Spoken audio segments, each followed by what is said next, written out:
So everyone's got the agenda. Just as you know, we as the general housekeeping, we broadcast for our members who view online. And just kind of to go over some things, I know our attorney has finalized the perk unit clarification. Yeah. I think that's in its process. We're good there. It's rolling along. It is. Okay, Yeah, cool. it's with our legal and they're looking over Perfect. it. And then once we've done that, then I will send it off. Perfect. I know there was some work because we're looking at positions and job descriptions that haven't been around for a while or have been around for a while. And Well, the last time it was done, I think was the 70s or 80s. Yeah, yes, early 80s. 87. Yeah. We've made all the initial contract proposals for the ESP. We're here to look at the instructional contract. We've made some initial language proposals up to Article 13. You all have done the same through Article 12. We've made the initial economic. There's been a counter, and we'll get to that later in the agenda. So today we're going to look at some instructional contract and try to work through it, kind of see where we're at.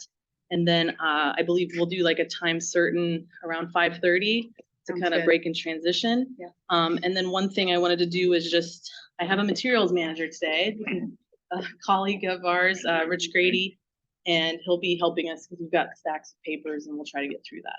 So, Good. all right, I guess we'll just have at it. Okay, so obviously we have our rest of the book to present, and Okay. so do you. Okay, do you want to Do you start want with to that? chunk it, or were you gonna do something different? No, I can go either way. So I've got the rest of the language that we can propose first Okay. To get through the remainder articles, but we've also got everything we've kind of worked up through there. We have some work, but if you want, we can. No, it's up to you. There's less in that stack. Okay. Okay, let's Totally do that. up to you. However you want to do it. Put the stack too. Okay. All right, so you want us to go first, and then Let's do that. All right, let me put this on the side. Your stack one's bigger. So Well, I think I made 40 copies of each. So. exactly what I did. Okay, so we should be good. All right, so first we'll pass out. We'll just go this stack, and we'll just go stack by stack. Sounds good. I'm hoping some of this will be moved pretty quickly because All right. it looks like a lot, but this one should be To easy. each, make it easy. Oh, it's Yeah. fine. Go down your side. It's all the same. It's just one page. One page. I thought he was giving me a stack.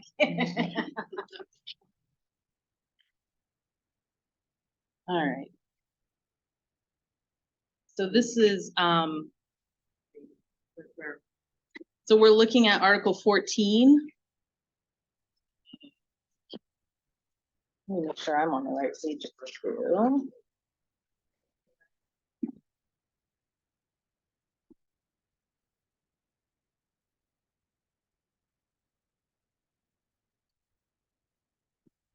And it's just one aspect. It's all the way at the very end. I think it's in Article 14, probably 3.1. Yeah, dealing with terminal pay. And it's no substantive change, I guess you would say. It is literally just changing his and her to their and B, C, D, E, and F. And then there's one down in Article 15, layoff and reappointment, 15.1.1A, he and she today. So that's it for that. Okay. If you need to review, I don't know, it's up to you if you can TA now or if you want to go through it all and wait. Let's go through it. Okay, perfect. Because then we'll be able to see ours. All right, next is you can hand that one out because it's just another he, she thing. We like those. Yeah. Always do the easy ones. Yeah. And you'll notice that at the top, I originally had this all printed for the 28th, but then we had a hurricane come, so I just made it for today. This would be Article 15, 1.1. D. He, she, is to they are. And then in 16, 1.2, his and her to their. Got it.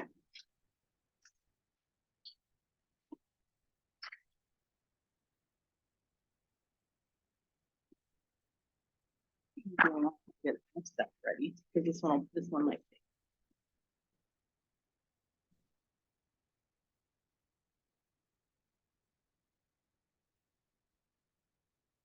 Thank you.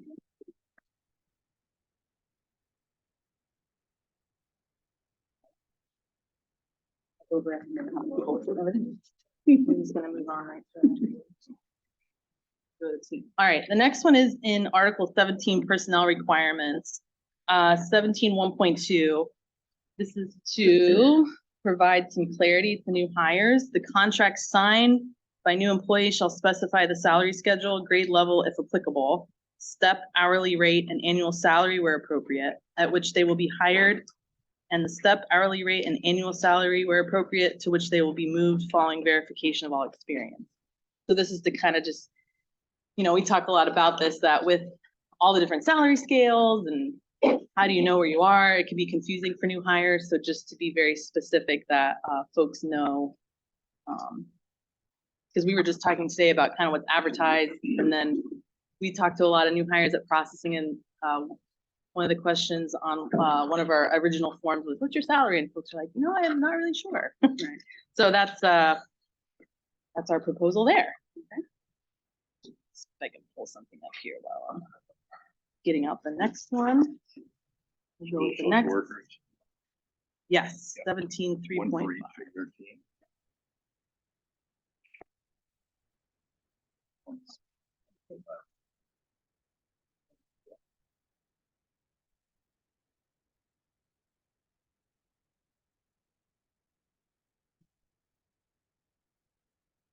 This is again in Article 17, a new 17.3.6.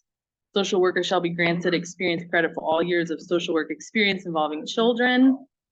So we want to be specific that it's not just, I had this other job as, I don't know, but that could be. And that was 17.3.6. That's a new 17.3.6. And then in the old 17.3.6 would be the 17.3.7. Got it. Let me get to my notes on this one quick to make sure I'm saying the right thing. All right. This has to do with FRS, and I can't remember if you all had something on this, but all Florida retirement system and out-of-state public school system retirees newly hired or rehired after retirement will be eligible for all verifiable public, private, and charter school years of effective teaching experience, which is all the current language. We would strike up to a maximum of 7 years of experience credit upon hire or rehire. And then the next sentence would read, a newly hired or rehired teacher to Hillsborough County Public Schools who has taken a distribution through an investment plan offered through the FRS or any other state system is only considered a retiree for the purposes of this section if they have at least 20 years of experience as a public employee. So we know sometimes people quit and take a distribution and then return to teaching later. So they were never really a retiree. And that's kind of what we're trying to make that, get their experience and all that. Question. So if you're striking that there's a maximum, then why would we need that piece? For the purpose of the section, if they have at least 20 years of experience as a public school employee. Do you see what I'm saying? I think so. I'm Yeah, trying to like, so remember. if you're proposing that there is no limit on what a rehired retiree can have, then it Mhm. wouldn't matter whether they're pension or investment, or whether they're considered a retiree. Okay. But you see where we're going at with it, yeah. I do. Okay. And then can you, 17.3.3, Oh, yes, What- teachers yeah. employed, after July 1, 1981, we're trying to say, again, teachers employed shall be credited for previous years of experience in public or private schools and colleges, provided they were employed in full-time teaching positions and held at least a 4-year college degree during the period of employment, effective March 2024.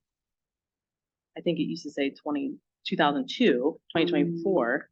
it did say March Yeah. 2002. Yeah. Okay, so we're updating this to effective March 2024.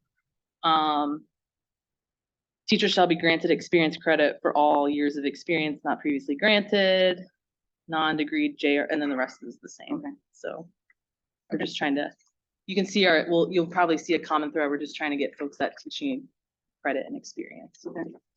We've seen some of those agreements in other counties, so we're definitely getting a lot of feedback from folks that, That's hey, when the language changed. The Yes. statute changed. Right.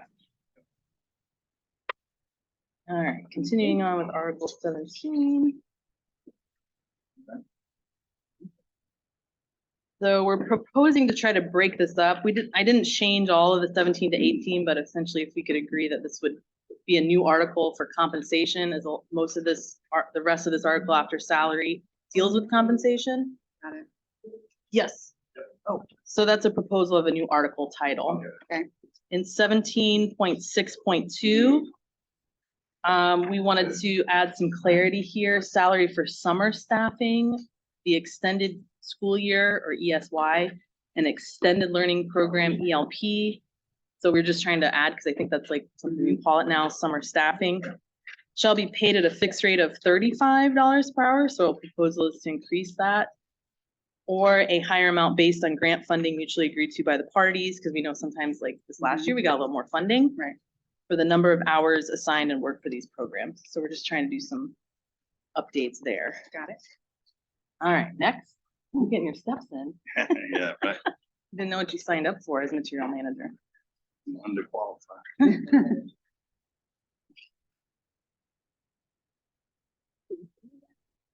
Next will be sticking with Article 17, just right after what we just did, 17.6.3.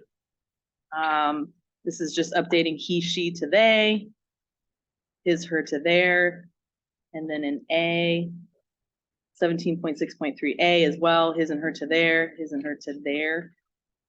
And then 17.6.4, we've talked a lot about this. I think it was already in our economic proposal, so this shouldn't be new.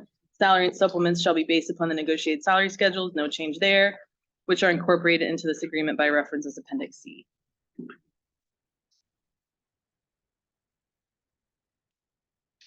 All right, ready for the next one?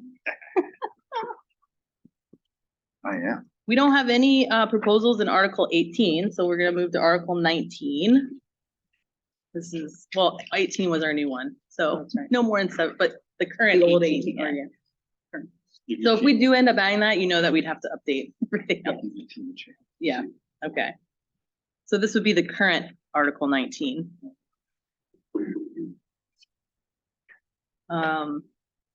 Make sure everyone gets one.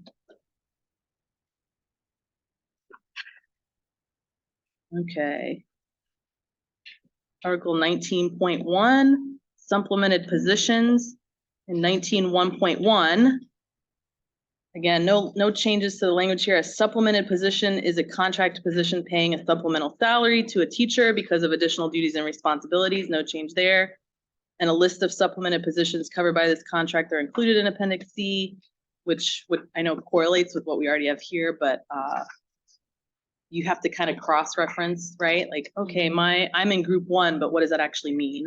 So that's all right. So in group 1 supplements, this is 19.1.2. I don't know why A became blue, but we would keep that as A. In the groups 1 supplements, which include, you know, athletic coaches, we would like to add down there at the bottom when we get into choral director, orchestra director, subject area leader for middle school, and ESE specialists. We would like to add or contact, because we know sometimes the specialists are also a contact, IB coordinators and teacher talent developers. In the group 1 supplemented positions, this is moving into letter B, sorry. Group 1 supplemented positions will be considered to be under a continuing contract except for post-secondary department heads who retain their position even if they relinquish their department head role. And then the rest of this article, if a teacher who holds a group 1 contract, the rest of it is his and her and to their, he, she to they, he, she to they, his and her to their. Okay. All right. Now, the ESE specialists or contact, Mhm. what does that mean? I don't really understand that I- part. Yes. Mhm. Don't they have an ESE? Those? No? Okay. Elementary, okay. Yeah. Yep, and I'm coming from a secondary more background, so that's why I wanted to clarify that for Yes. myself. Okay. All right. Go ahead. So I'm an ended contract. I did have this only in high school, so I have to do all that. What site are you at again? Okay, all right. Okay, nope, that helps. I just All right. want to make sure I understood. Yeah, no, that's why it's good to have a team. Keep it all in track. All right, we're ready for the next one, I believe. This is continuing with supplements. We'll get into the group 2 supplements.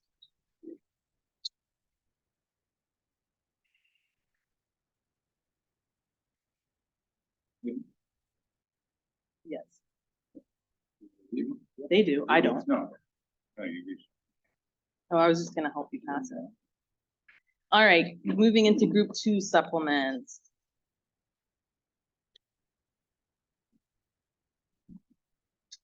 Give some time for everyone to get one.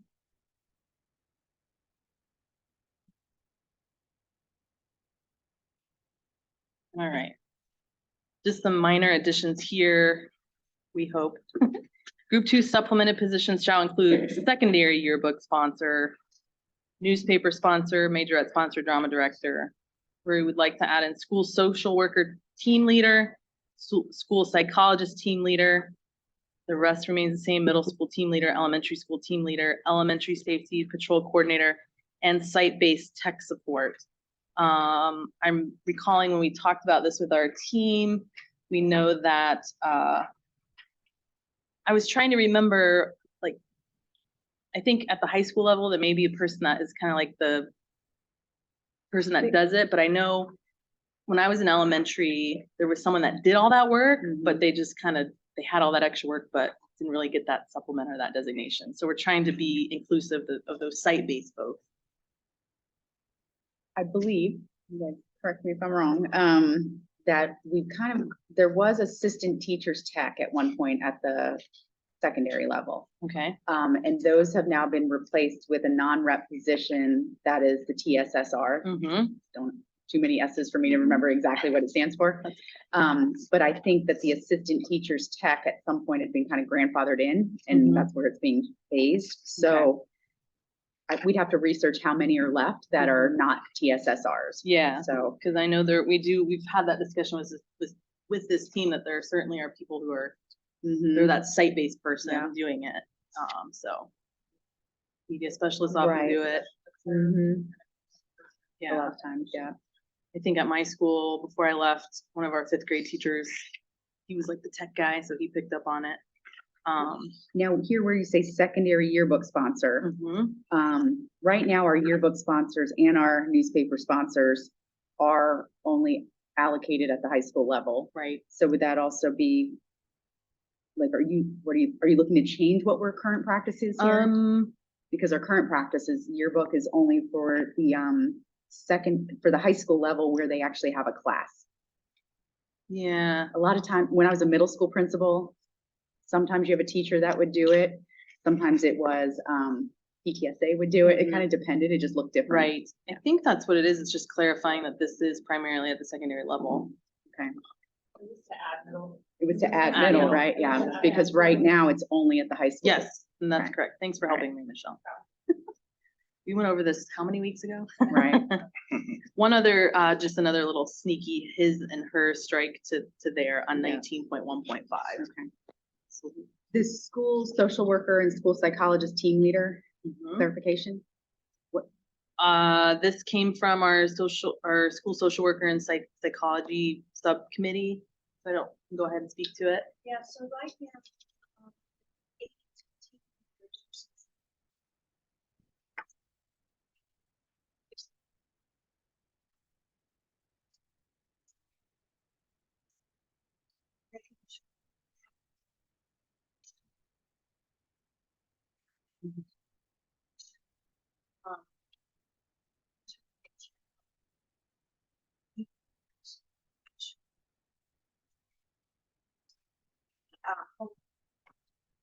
These.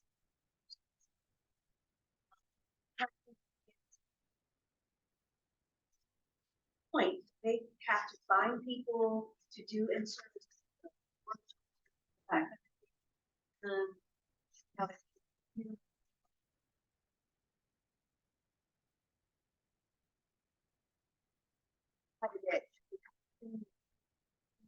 those 8 team leaders, are they currently assigned to sites?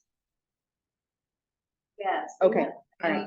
And if they're covering for vacancies, are they receiving, this would be in addition to them receiving the T payroll for covering for the So vacancy? they're not necessarily themselves covering, like, I'm not a team leader, but I have been given a third school. Okay. So what it is if I have like 8 evaluations that I need, or ones I need to do right away, I can't do 8. Right, So they call around, look on different reports, okay, see the lower amount so they can Okay. recruit people, yeah. got it. Okay, that helps. Yeah, no, we don't get anything. Well, it's in the contract, That- so we can discuss that later, but yeah. And I can help, and I can. Okay. I'm like, in fact, I may have been copied on an email where I clarified that it can happen and how it would happen, so. That would be wonderful. Tracy. Made one person happy today. Yay. All right, All right, next, yeah. ready. The next is just some. So I'll explain kind of why there's a big X through 20 because we'll look at that. I was trying to be, as we move into Article 20, my printing got weird. But so 19.1.6 and 19.1.7, again, just changes to his and her to their, he, she to they.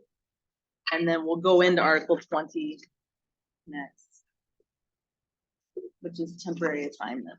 And I'll help get up.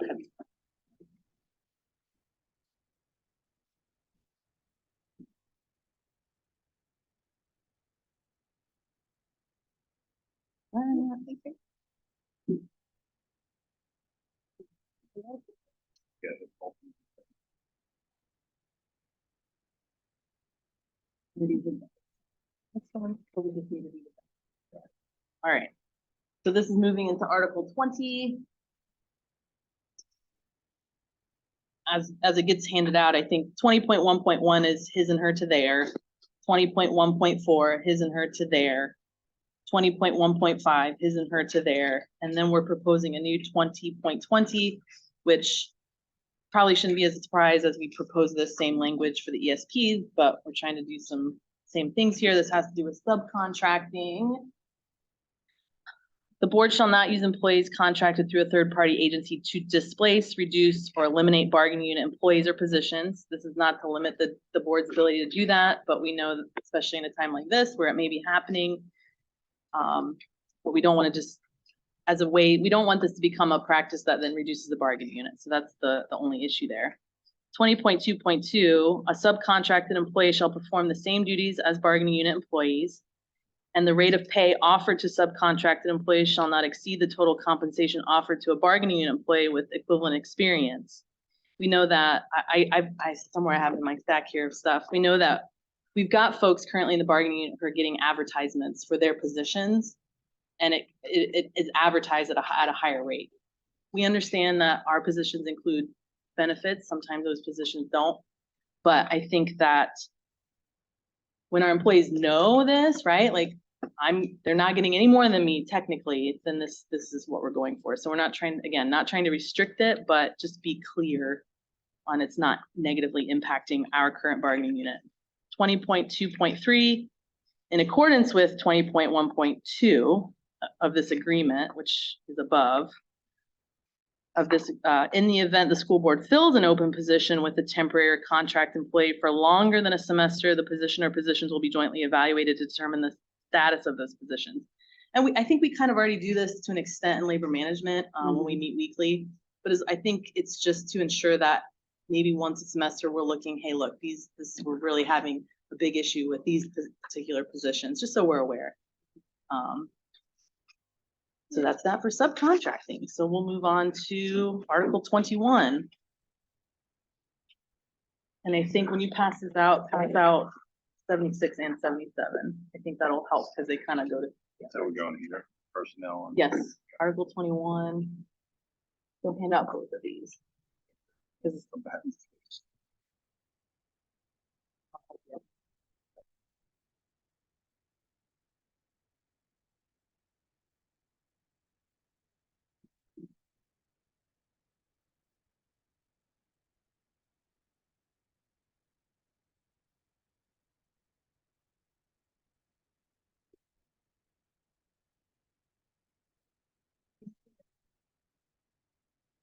how many do you need on that side? 1, 2, 3, 4, 5, 6, and then 7, 8. Are we doing, okay, Okay. Let me make sure I'm done. 1, 2.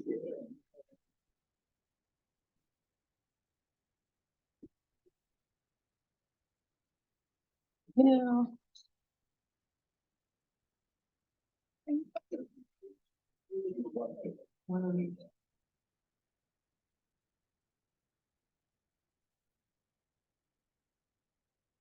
How this is, I already got the table. Okay. All right, we're moving into Article 21. got it.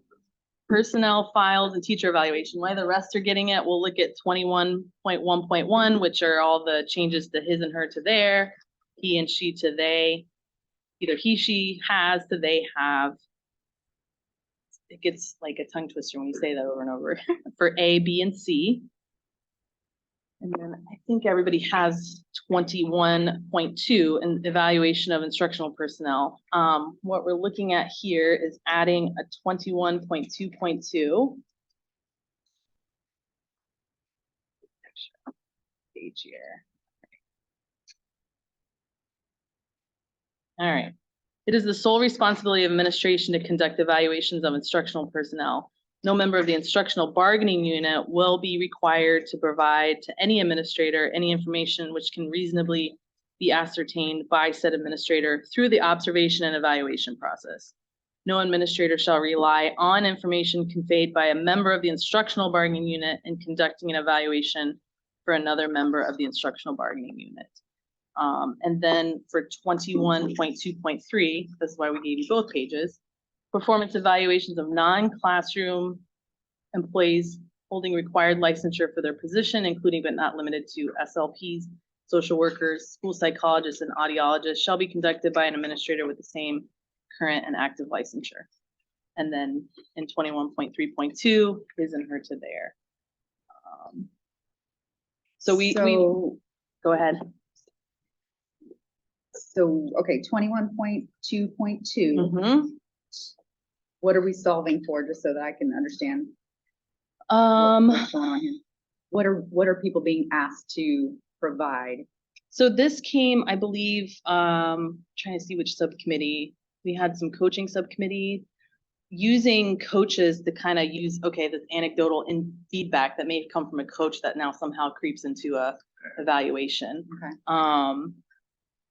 It's, you know, I don't know. Okay. Without going, I mean, I don't want to make things up, No, that's but fine. I think we just want to be very clear that we're not using bargaining unit employee to bargaining unit employee on evaluation, because that's, go ahead, Paula. Okay, yeah, right, okay, that makes sense. Yeah. Do And you then- know if that's not, No, you go. if that's not codified already in the email?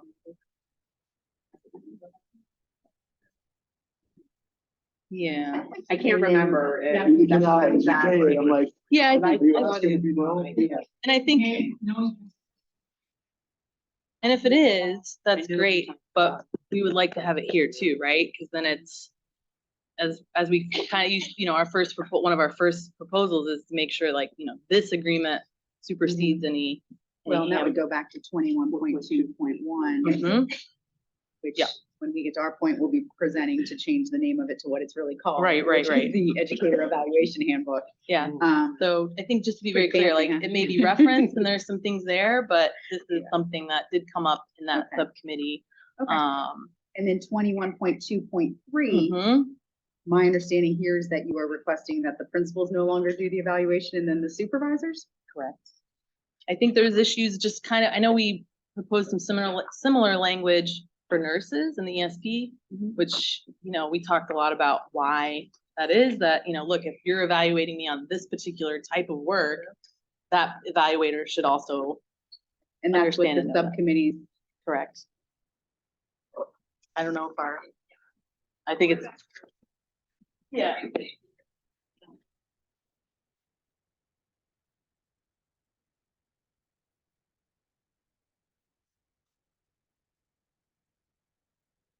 which I think is why it was moved to that at one point. I think Got it's it. kind of gone back and forth, but We'll put a hold on that. All You guys can right. talk about that. I have it here in the notes, so Okay, all right, that's okay. no problem.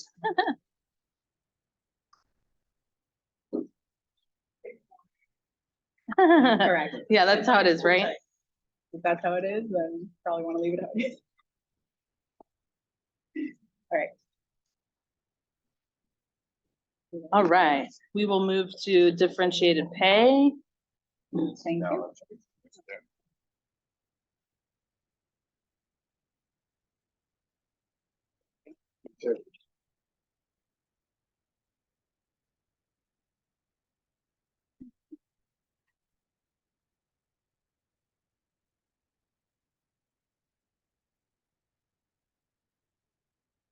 All right.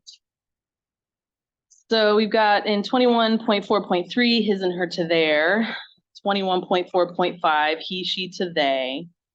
So this language, you know, I know that we had proposed this in our proposals for compensation.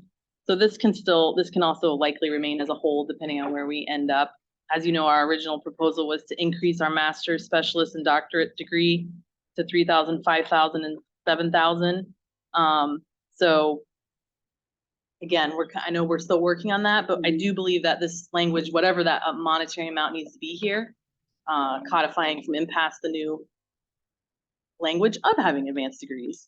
Okay. There is a proposal here, which is new as well, you know, and this, we know that the statute is very clear in one aspect, that to receive an advanced degree supplement the degree has to match your certification. And we know that we have a lot of employees that have master's degrees that are valuable in the classroom, but there may not even be a certification that they could add. So this is a proposal to kind of address the fact that we have certified instructional employees who hold an advanced degree within an area outside of their certification will receive an annual experience bonus for highest such degree. And then our proposal is to match.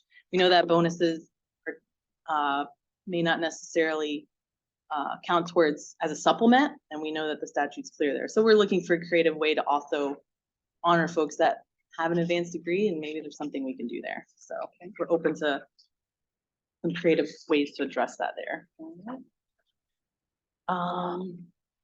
If you want, you can pass out 80 and 81. That way we're just kind of getting ahead. Because page 80 is, again, just a minor change on his and her to there. This is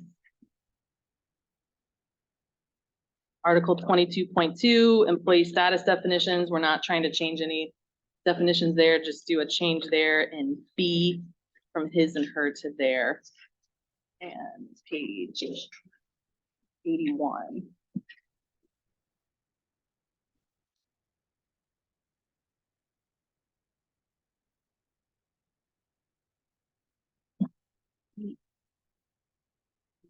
Hmm.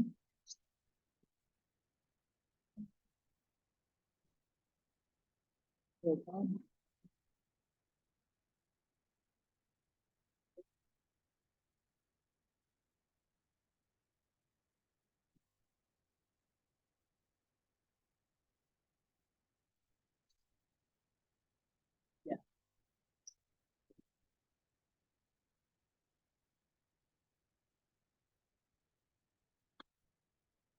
Yep, already done the front and there.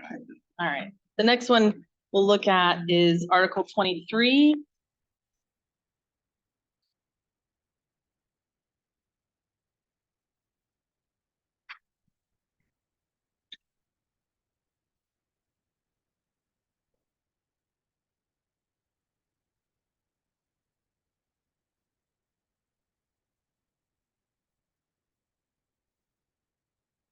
All right, so the language here is to clarify Article 23.1 by adding without pay, because as we read through our 23.1.1, 23.1.2, and 23.1.3, it all is talking about suspension without pay. And then when we get into 23, so it's a clarification, and you know we can work on this. So 23.1 is suspension without pay would be added here. 23.1.1, all the changes there are just from his and her to their, his and her Oh, there should be a there there. Yeah, I forgot to add that in. And then a correction to insure, not in There's a sure. few of those in the contract. I have the We same. caught one. I found three. really? Yeah. Yeah, it was just a No, misspelling. there's a few. I didn't bring them to bring here. I On the just one you figured we'd just clean passed that up as an educational institution. It'd be Yeah. good that it's- So you probably caught them. No way. I saw them too. Yeah, I didn't bring them. that's okay. Those things take time, right? What has to do with insurance? No, it doesn't. To insure you. I'm even like, I know as a math teacher, but I'm pretty sure it's ENSURE. Yeah. Like, I can spell. Yeah. All right. Continuing with 23.1, we would like to add a part here that says any Hillsborough County employee who is recommended to be suspended without pay may choose to use accrued time during the length of the suspension. We think this is already happening for some people. 23.1.2, he and she to they. And then 23.2 would get into suspension with pay. We would add that there prior to dismissal proceedings. And I've been here about 4 months. I think typically what happens is sometimes there's someone who's put on a suspension with pay pending an investigation or whatever's going on before any disciplinary action is even considered, because suspension without pay would be could be a disciplinary action depending on the findings. So any Hillsborough County teacher arrested for a felony or for a misdemeanor involving moral turpitude may be immediately suspended with pay from duty by the superintendent according to the following procedure. I think this is probably already happening, right? If there's been an allegation, we put that person on a suspension with pay while we go through everything else. And there's no changes to A, B, and C or D, which is on the next page, which we'll hand to you in a moment. The only changes here in A, B, C, and D is just to he and she and they and are. So we're not trying to change anything to the practice, just trying to be clear. So we'll pass out page 82 where you can see we have no change to it. But we do have a proposal in dismissal from employment.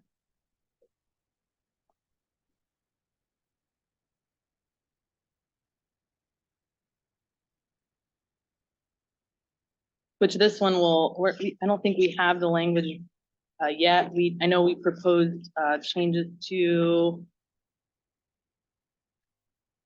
grievance procedure and a lot of stuff we proposed with the ESP contract, which we will also be doing very similar to instructional.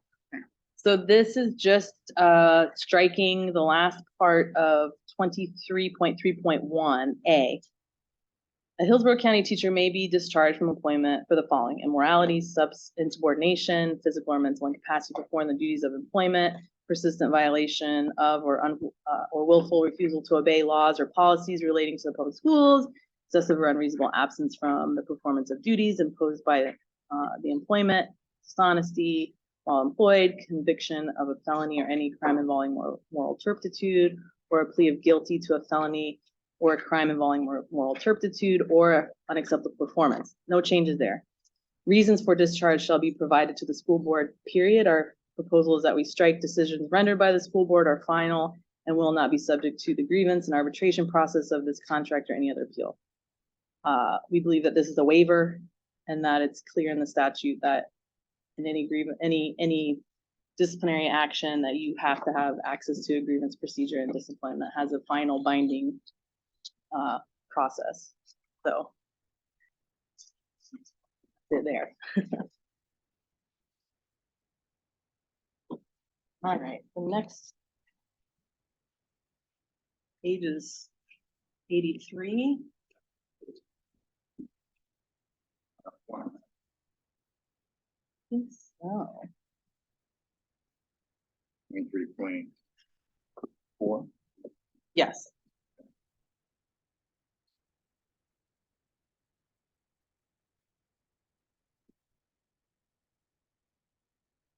Thank you.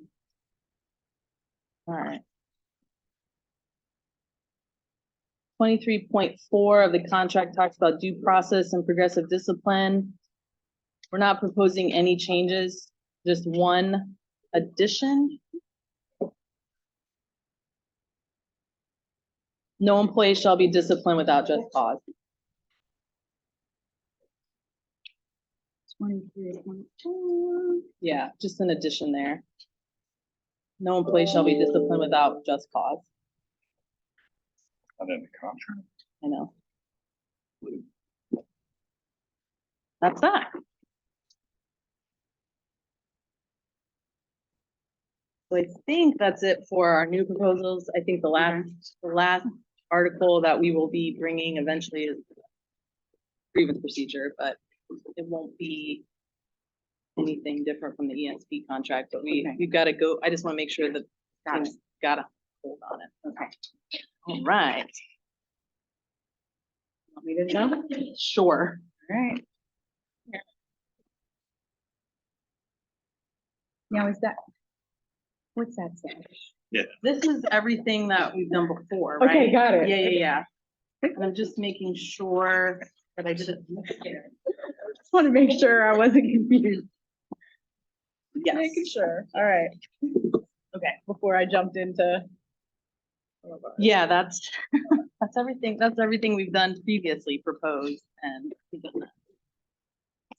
Just did like a packet with the ones Yep. that we're proposing. this is a packet for everyone. Correct. Okay. Yep. So everybody gets one. Everyone just gets one packet. That's what I would have done if Sherry was here. Sherry is she is sorely missed right now. You don't want one? Gave you 2 more. Yeah, that's. Yes. There may not be enough. Yeah. We may need more for the crowd. Yeah. Here's some extra. I have more. Anyone- Yeah, we'll probably need a few more.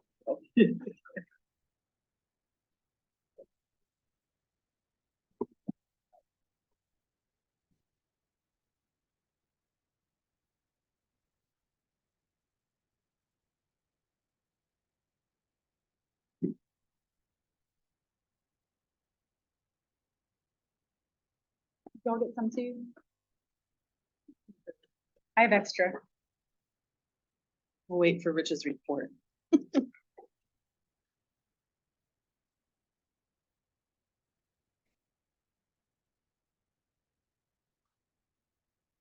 More? One more? Did I give you How many enough? you got 4? You need 2? Here, Heidi, you want one? I do.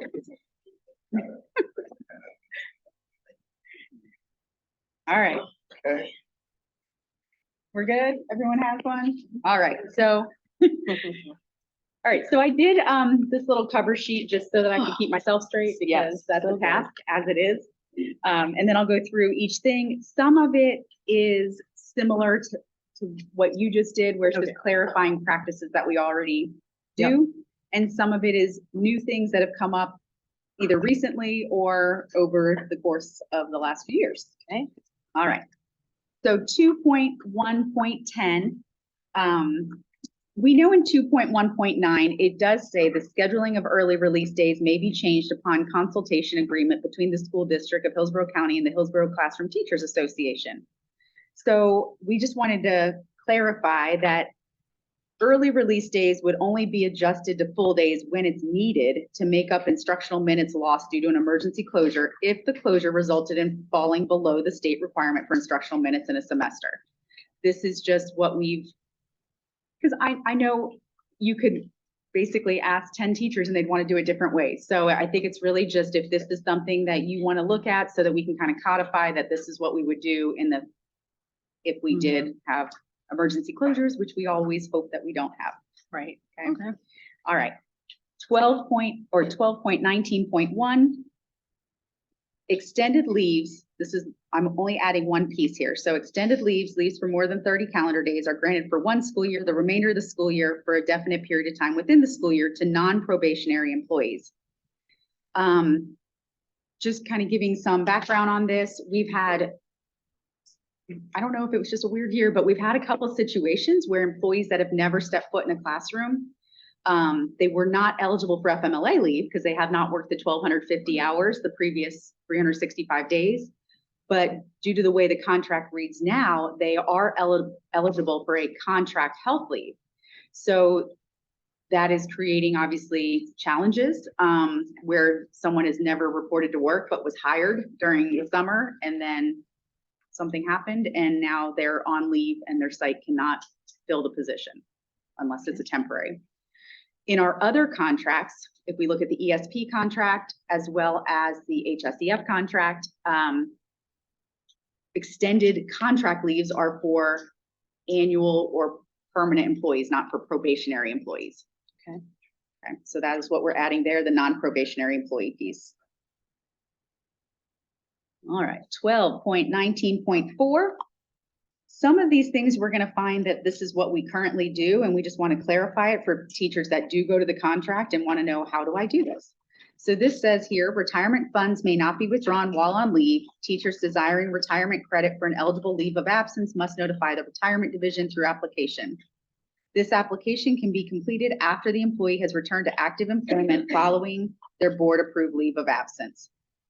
This is what the process has been, and we just wanted to clarify that.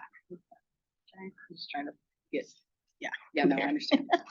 I know, I Okay. didn't put all the old. That's okay. All right, moving on to the next one, 12.24.1. I'll read it because, just so people have a point of reference. A teacher granted an extended leave of absence during the school term may not expect reassignment until the end of the leave. The teacher must notify the Division of Human Resources and his or her, their principal, by April 1st of their intention to return. So we mail that out each year, like you're on leave, you have to let us know if you're coming back next year. The Division of Human Resources will ensure this requirement is clear on the leave documents and will mail a reminder by USPS certified mail, return receipt requested regarding this deadline at least 2 weeks prior to April 1st. If the teacher fails to notify the Division of Human Resources of his or her intent by the April 1st deadline, they shall be terminated. That's our current language. What we'd like to propose adding in there, if the teacher indicates on their intent to return that they are extending their leave, then they must submit all corresponding forms paperwork for their leave by June 30th, or they shall be terminated.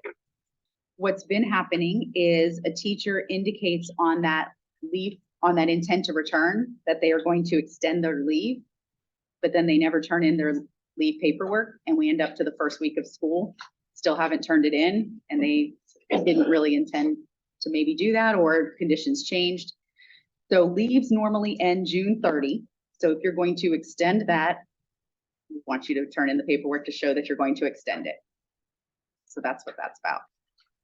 And then, of course, the teacher may appeal this termination if extenuating circumstances exist. That's our current language. Okay.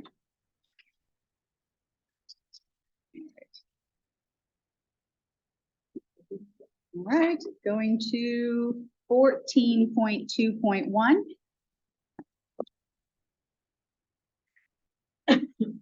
So we would like to strike what's in the red there and add what's in the blue, because this is what the process is. An instructional employee planning to retire shall contact HCPS retirement department to schedule an exit retirement meeting 3 months prior to their retirement date or as soon as practicable. Okay. Practical. That's a tongue twister too. It is, I can never say that word. All right, we'll look at that. All right, 14.3.1. Again, this is just clarifying language. This is what we have been doing, but we just want to make sure that people understand, because we do have more and more members and employees that are maybe in the investment plan versus the pension plan, because that's how you're automatically enrolled now. So the board will, in order to encourage and reward teachers who exercise particular care in the maintenance of their personal health and job attendance, the board will provide terminal pay to teachers upon termination of employment at retirement, provided that retirement coincides with termination, or to their beneficiaries if service is terminated by death. Then skipping down.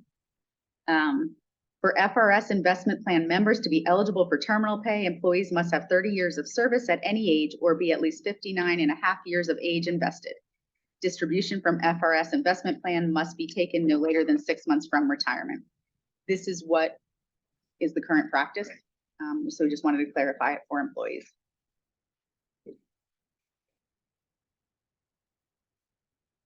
All right. And all of that is in the statute, right? Is that correct? Can you tell me which statute? Quick quiz. No, but Tracy Schatzberg. I know can, it's and we there. can I get that just, for you. I just thought maybe you'd have it right there. All of the retirement and insurance I can look up part, too, but- Dr. Tracy Schatzberg, our general manager for employee benefits, is the one that has said this has been confusing for employees and wants to Sure. clarify it. Yeah, and I know that this, oh my gosh, there's been changes to, when I was first a teacher, there was investment, and then it was, you were automatically in the pension, and some of that has changed, and the legislature is always working on it, so it's Correct. just, I know it's in the statute too, I just was It is. quizzing Mr. And it's Gibson. already in, when we come back on Wednesday, I have that clarifying language for ESP to present, and we already have it in our HSEF contract. So it's what we've been doing. We just want it to be clear. We don't Yeah. want employees to be Agreed. confused in any way. Understood. Okay. All right, so 16.1.1 and 16.1.2. This says, each teacher must hold valid Florida certificate issued by State Department of Education or a valid district certificate issued by the school district. Is the individual teacher's responsibility to keep their certificate active. However, the Office of Professional Standards, none of us, that's not who does certification. So I don't know where that came from or what. So we just want to fix Maybe it. back in the day. Maybe back in the day. I've been here 28 years and I don't. So now it's we just want to change it to the Office of Certification will Got aid the it. teacher in filling out forms. Mhm. And then in 16.1.2, same idea, the Office of Certification Got within 30 days after receiving it. So that's just clarification there. And then I see there's a slight change there, the Bureau of Teacher Certification They will, send it electronically now Okay. to the district, so that's why I put will provide a copy directly to the district. They don't mail it. Okay. Everything's electronic now. That doesn't even when really- you apply. that kind of seems like it doesn't impact an employee anyway, because it's saying that the Bureau of Teacher Certification sends it to the district. Not even sure why it's in here, to be honest with you, but Eh. yeah. So, Clear. but it's definitely not mailed and it's not US mail anymore Got with it. that. Mm-hmm. All right.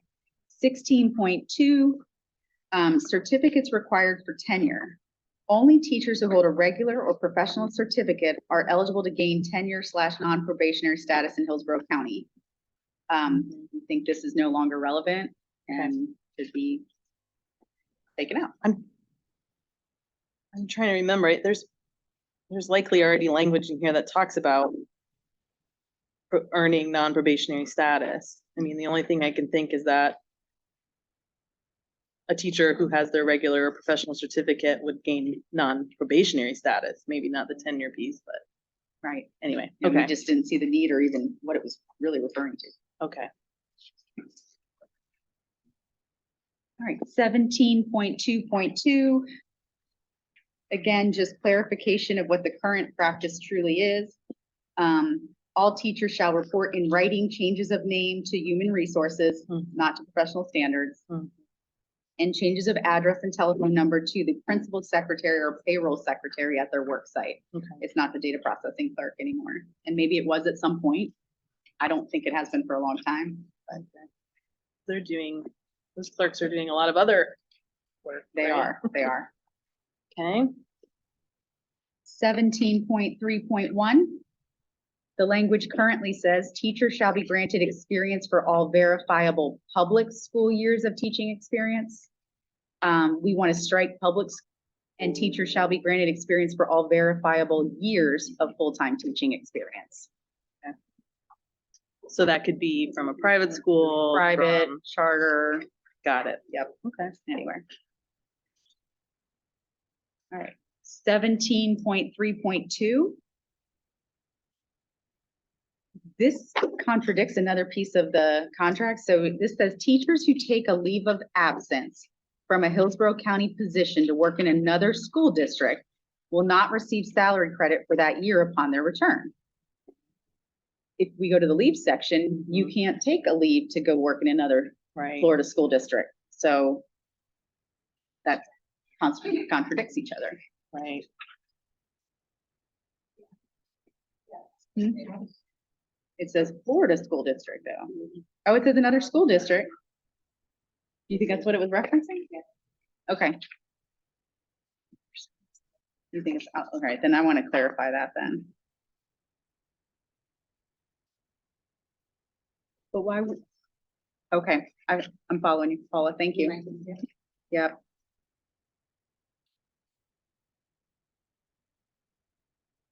And if this is referring to out of state, then I would think we just want to leave it as is, Okay, okay? okay, I was reading it, I shouldn't say I was reading it as a Florida school district. Right. Which we can't do. okay, Okay, all right. all right, We'll put a little star by that. okay. Yeah, no, that makes sense. All right. All right. 19.1.3. This is just showing the list of group 2 supplemented positions. Mm-hmm. Majorette sponsor. Yeah, we don't have that. So I'm not sure, and this, no, so I'm going to, and this is me just hypothesis, like guessing. We have a group 1 that is a dancerette, thank you. So when I was even in APA, which for those who don't know, at the high school level, that oversees all the group 1 supplements, the athletics, all that. We didn't have majorette then, and that was 2004. So we haven't had it, like that's not one that we have allocated. Okay, My guess, and it's a complete guess, is did we strike that and add dancerette at some point? Because if you're a band director, the color guard is the dancerette sponsor, and that is a group 1, and that would be the whole color guard, not just the majorette.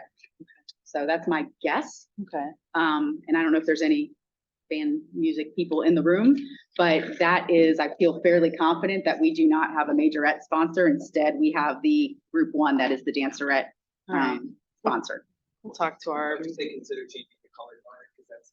what Right. they're referred to as. Yeah, but aren't you saying that the color guard are already, they're in supplement 1? they are. They're a Okay. group 1 supplement. So they I'm- are getting a supplement, but not the I'm supplement 2. wondering if maybe at some point Got it. back in the day, we added that and didn't strike that. Don't know.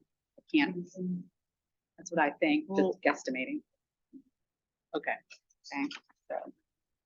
All right, 19.1.5. All right, this here says principal shall post supplemented positions becoming vacant within the school as soon as the vacancy exists. And currently it says allow 10 working days to interview interested teachers. After completing the interview process, the principal will announce his or her decision. Proposing to strike allow 10 working days. First off, I don't know that I believe that that's truly happening. It's not easy to find people that want to fill supplemented positions. So, you know, we don't even have them advertise a teaching position for 10 days. So I don't know why we would have them have to do a supplemented position for 10 working days. So that's where that's coming from. Okay. Normal practice, just coming from a principal, you put it out to your teachers. Anyone interested in this new supplemented position that came open, please notify me. And then you interview them. 10 Okay. working days is a long time to not have a department head or a whatever it might be. So currently, for just a general teaching position, is there language or a practice now that says, okay, we advertise internally for a certain number of days, or is it just, It just says you have to advertise. okay, so it doesn't say, we give like five days internal and then we go.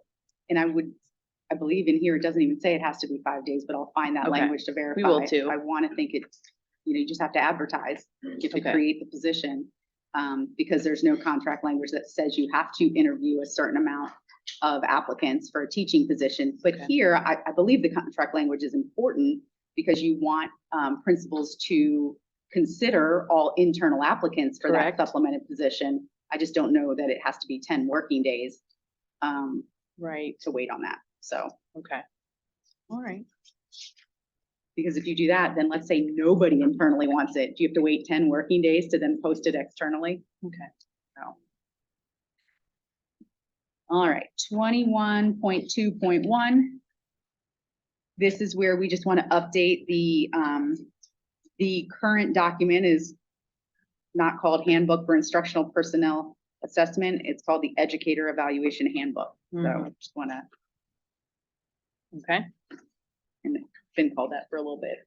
so it's just the Yeah, update. just Yep. updating that. Same thing with 21.3.1, updating general director to executive director. Okay.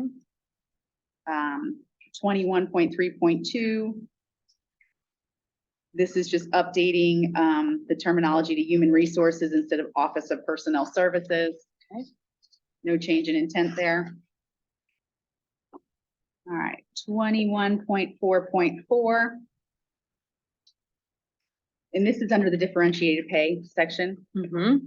So some of these are things that were state funded programs that are no longer in play. And then some of them are part of what we negotiated with the transformation MOU, the Renaissance School piece of it. Mm-hmm.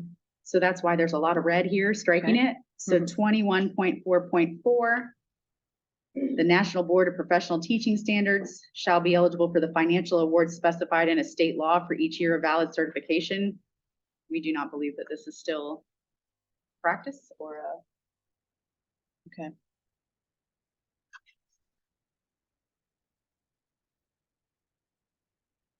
Same thing with 21.4.5 would stay, because that's Mhm. National Board Certified Teachers. Mhm. We still have that.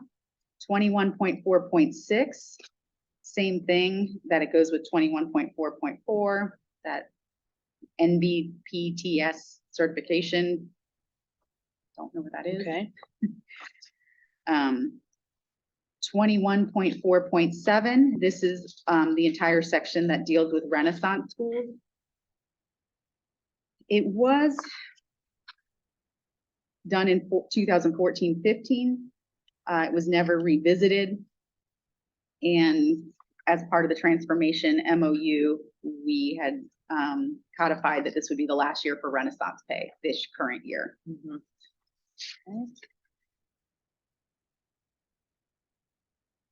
But it's still happening this This school year, right? correct. We would Okay. not want anything Okay. to change this school year. We would just want to follow what that MOU said as far as at the end, at the conclusion of the 23-24 school year. All right.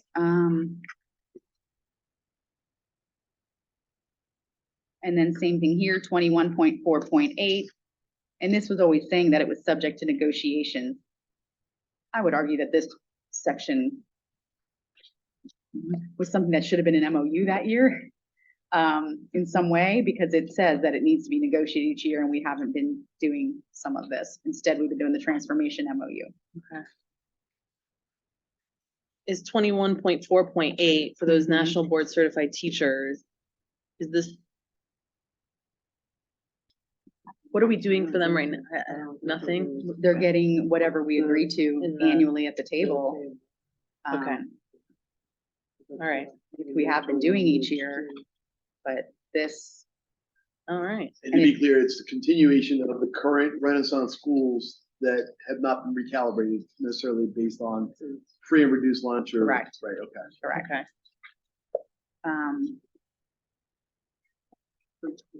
And then 21.4.9, this is talking about when the state had performance pay, which is no longer in place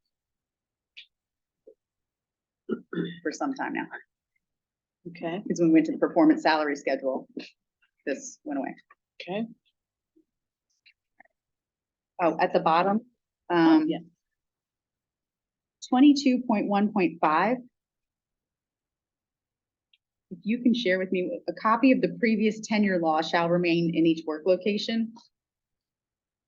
22.1.5.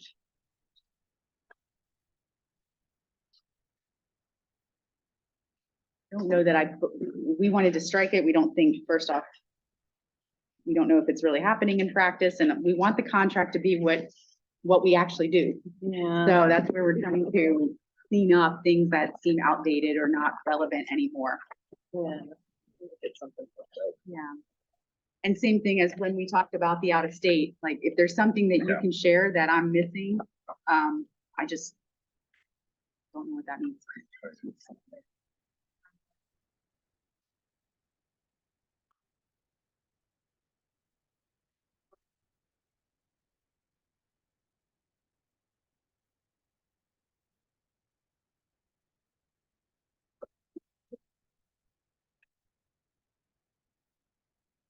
Right. So we can, I mean, if you tell me otherwise, this is not like, we just want it to be clear. We don't want people to say like, oh, you don't have it hung up when we don't even know what it means. So, you know, that Yeah. kind of thing. So. Yeah, you can clarify for me, otherwise I, 22.1.3 replaces it. A tenure status teacher may be employed into a temporary appointment. And 4. And for annual or probationary teachers who are employed in a temporary position of a year or more duration shall be credited with that time. So it's correct. protected. This is just Well, it's still protected, a absolutely. copy of the previous tenure law shall remain in each work location. PSC or CC maybe. And then 22.1.1, is that what you're saying, Marie? The parties agree that as tenure can no longer be granted after July 1, 2011, reference to tenure in this article and this agreement may be applied to any teachers who were granted tenure prior. Correct. So it already says it here. This is just saying that a copy of the tenure law, And it may have been put in right when that happened, because people It could were be, uncomfortable, yeah. obviously. just to kind of let people know. Yeah. We do that sometimes, right? Like it's new, we want to make Sure. sure everybody knows what's going on. Okay. Correct. So that's all that's about there. Right. All right, 23.4, and this should look familiar because it had been brought up with the ESP contract. For progressive discipline, verbal reprimand, we would propose that we strike no written conference summary is placed in the personnel file, and instead just leave letter B as letter A. Employees must be told that a verbal reprimand initiates the discipline process. A verbal reprimand, again, just to clarify, is not, I think we need to have a conversation because something wasn't done correctly. It's an actual discipline. Like verbal reprimand is after you've had those informal conversations. This is, you know, we need to have a meeting tomorrow. Please bring your CTA rep and you're in my office. And then we have the conversation, we go through that. And then if a verbal reprimand is issued, there has to be documentation of that. Otherwise, how do you know when the next incident happens that you did the verbal reprimand? So there has to be some way to document that that verbal reprimand has happened. So by proposing that no written conference summary is placed in the personnel file, just by telling them that the verbal reprimand initiates the process, that's how it would be. My recommendation would be, as a principal, if I give a verbal reprimand, then I have to document on such and such date, we met to discuss this Right. concern. You were issued a verbal reprimand, you know. But they wouldn't get like a formal letter, like saying, this is what happened based on this, this, and this, that's gonna go in their personnel file. Right, it would just Okay. have to be that this happened because Right. if there's a transition in leadership, if Sure. you just don't have a great memory, like how are you gonna remember on this date that you gave someone a verbal reprimand if there's no documentation of Okay, it? so so by striking it, the proposal is to make sure it's placed in their personnel file. Yes, that somewhere you have to be able to document it, or there has to be some way of doing a conference summary about it. Got it. Yeah. So that, there's two sets of books. There's personnel file that you maintain. The and school then file. there's files that. And I think for summary, I had a verbal conversation with you on somewhere. You said this is Downtown. this personnel down. file. It doesn't need to go downtown, but it needs, every employee has a folder at the site. Right, Right? okay. So Like it would their need to site go in file. there, because when that principal retires tomorrow because they've had enough and they dropped their keys on the desk, then Yeah, how's somebody going We gotta- to we gotta- know that that happened? Yeah, just. It's gotta be Yeah. written. just wanna make sure Yeah. that it's not, Correct. Because the downtown is the one. Right, right, correct. No, I just in there, got it. Okay, so like their school or their site file. right. And if there's a better way to clarify that, but Got there it. can't just be no, Understood. if it's discipline, it has to be written somewhere that we know it happened. Yeah, but Or you else could it argue didn't a happen. verb, what then, it's verbal. Verbal is a verbal is a Right. verbal. But then what happens next month when the employee says you didn't give me anything and I it's time understand. for the written? So I there has to be some way, and I don't know the perfect way to do that, but there has to be some way to document that Yeah. that conversation took place and that it was not just a conversation in the hallway, it was an actual discipline as part of progressive discipline. Yeah, I think I understand. I mean, having it in that personnel file, because I've seen verbal, like, this is a verbal, and it turns into this like scathing letter that cites, Yeah. you know, code of ethics, and you violated this, and it's like, this is a verbal and this is going in my personnel file, so Gotcha. I think that that's why we have that there to make sure it's not in that, when we say personnel file, that public records Understand, request where yeah. you can see all that. So, Okay. we'll look at it. I understand your intent and I think Yep. there may be, I would imagine that may already be happening to an extent, like a principal's probably documenting in some place, but Right. we'll talk about it, okay? I think having this has created confusion where someone thinks that if I had a conversation with someone, right, that's the verbal reprimand, and then they want to think that the next step is written reprimand, and it's not. Right. You haven't actually, that was just a conversation, a concern that you discussed. Right. A verbal reprimand is actually a step in the process that Right. needs to be more official. Okay, so it's not saying that any verbal conversation is disciplinary, because we know No. that happens sometimes, right? We just need to do More some often than not, counseling and right? usually that's the end of it, or maybe I Hopefully. talked to you about it the first week and everything's good, and then the next year, oh, Correct. let's revisit it, but that doesn't mean that now we're starting this whole disciplinary Right, process. yeah. All right, thank you for that Okay. clarification. All right, and then just 24.8.3, no longer area superintendent, they are region superintendent. All right, I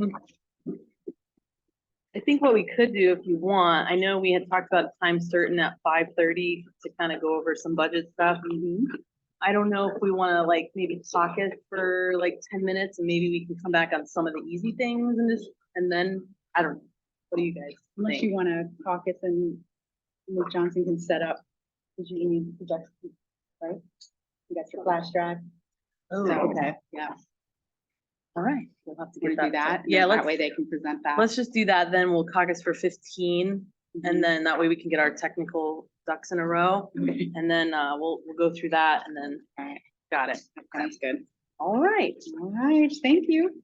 Hey, we presented a whole book. We did it. Yeah.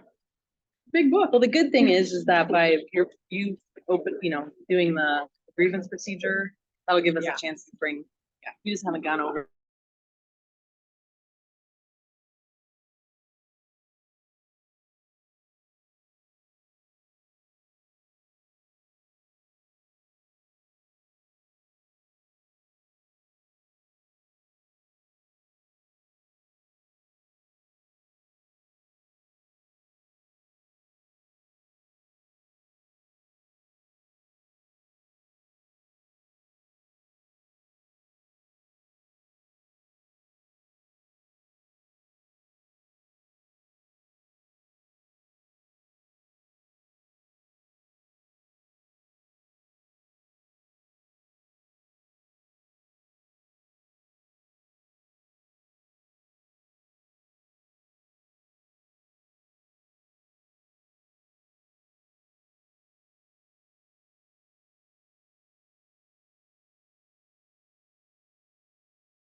Thought.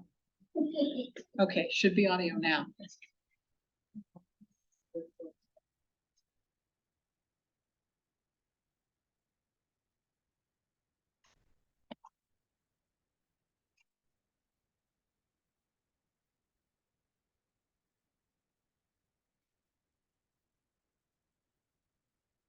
And we're gonna take our time because I prefer you ask questions so you won't be confused, right, about the budget.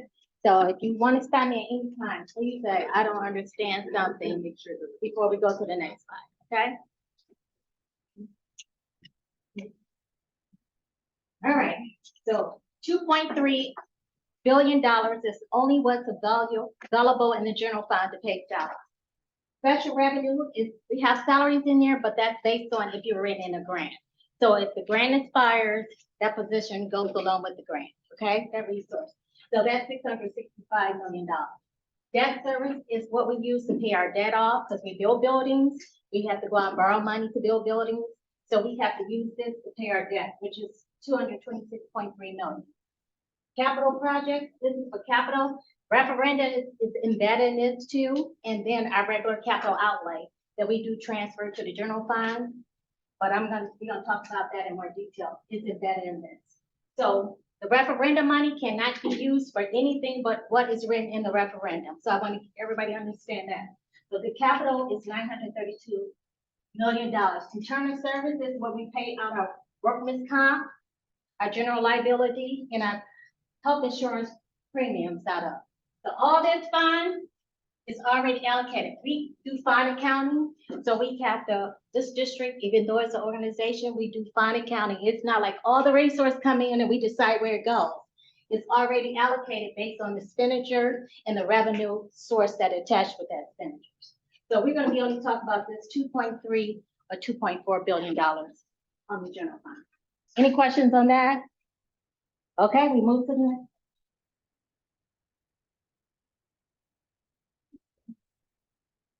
Then we want to tap it.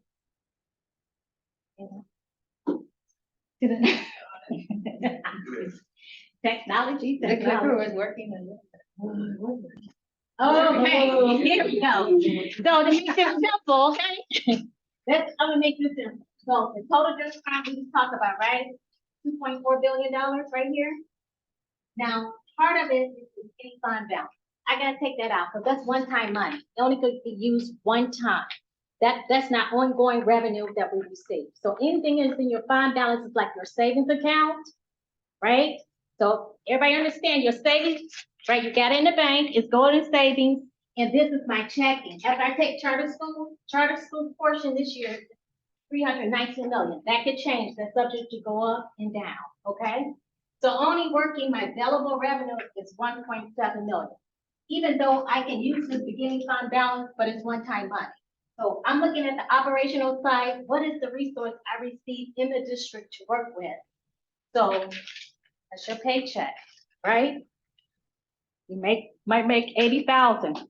How much is your bill now? So we're gonna look at it from that perspective, right?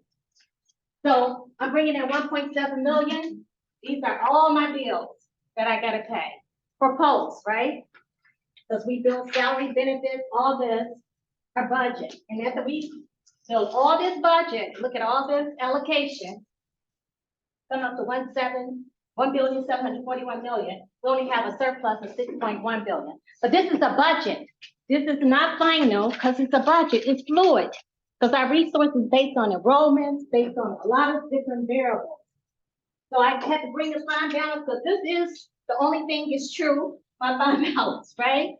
So this is my beginning fund balance. I'm proposing if everything looks normal, stays, we'll end the year at 336 million. But we know we got salaries negotiated, other expenditures is coming out this budget, okay? Go back. On that last slide. Mhm. Salaries, you have that $1 billion, right? And change, Yep, that's for the whole district, that's the whole. Mhm. right? And that's based upon what you budgeted for this year? Huh? That's the budget for this year? Correct, Okay, okay? thank you. That's everyone. Go ahead. Anyone? Okay, so I just sum it up. I summed up the revenue, expenditures, so 6.1. Then my beginning fund balance, so my proposed. So if we end this year and everything was the same, we'll end at 19%. Now the percent goes up and down based on the amount of revenue we receive, because that is projected any fund balance over our actual revenue for that fiscal year. Okay. So I'm going to give you a little historical information because this is important. Because people think that we wasn't in a deficit. When I got here, I came at the end of March. we were proposing, we start closing in March. We start closing down our financials in March, and we end them in June, right? June, everything hit the ledger, we're closing down, right? So when we went to the state, I don't know, everybody remember, we went to the state thing over the summer in St. Petersburg? The state had already had a clue about our numbers, right? Because they already knew we was like, oh, in January, we're gonna be 150 negative, right? Do everybody remember that? Or 23 million?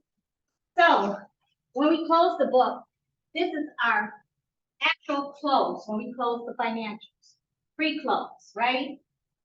We were in an operation based on our revenue came in, so I gotta take charter school as a pass-through, right? Charter school is we get all the revenue comes to the district. They'll put that on DO website, so they'll say, hey, you got $1.5 billion plus the 244. That's what you're gonna see on the state website, because they're looking at all the revenue that Hillsborough comes through us, right? We take charter's portion out, we spend 1.6 million. So we was in an operational deficit. So I was spending, I had 80,000 my salary, I was spending 120. So I'm spending more than what I bring in. So what I had to do, this was our beginning fund balance, right? I'm gonna hit my savings account. I gotta pay these bills. That's the way it goes. So I gotta reduce my beginning fund balance, and we was at $47.4 million. So it's important to know we have restricted resources embedded in our budget. State have restricted resources that can only be used for those specific purposes. We were spending so much, we ended up with 47.4, which is 3.1% of revenue over expenditures, right? Over our fund balance. But all this is restricted, right? But we spend even more than our restricted, because this, you'll find in the next slide, should be around 50 million in restricted. So we overspend in our general fund, and we even spend more than we had in our restricted. So this is 47.4.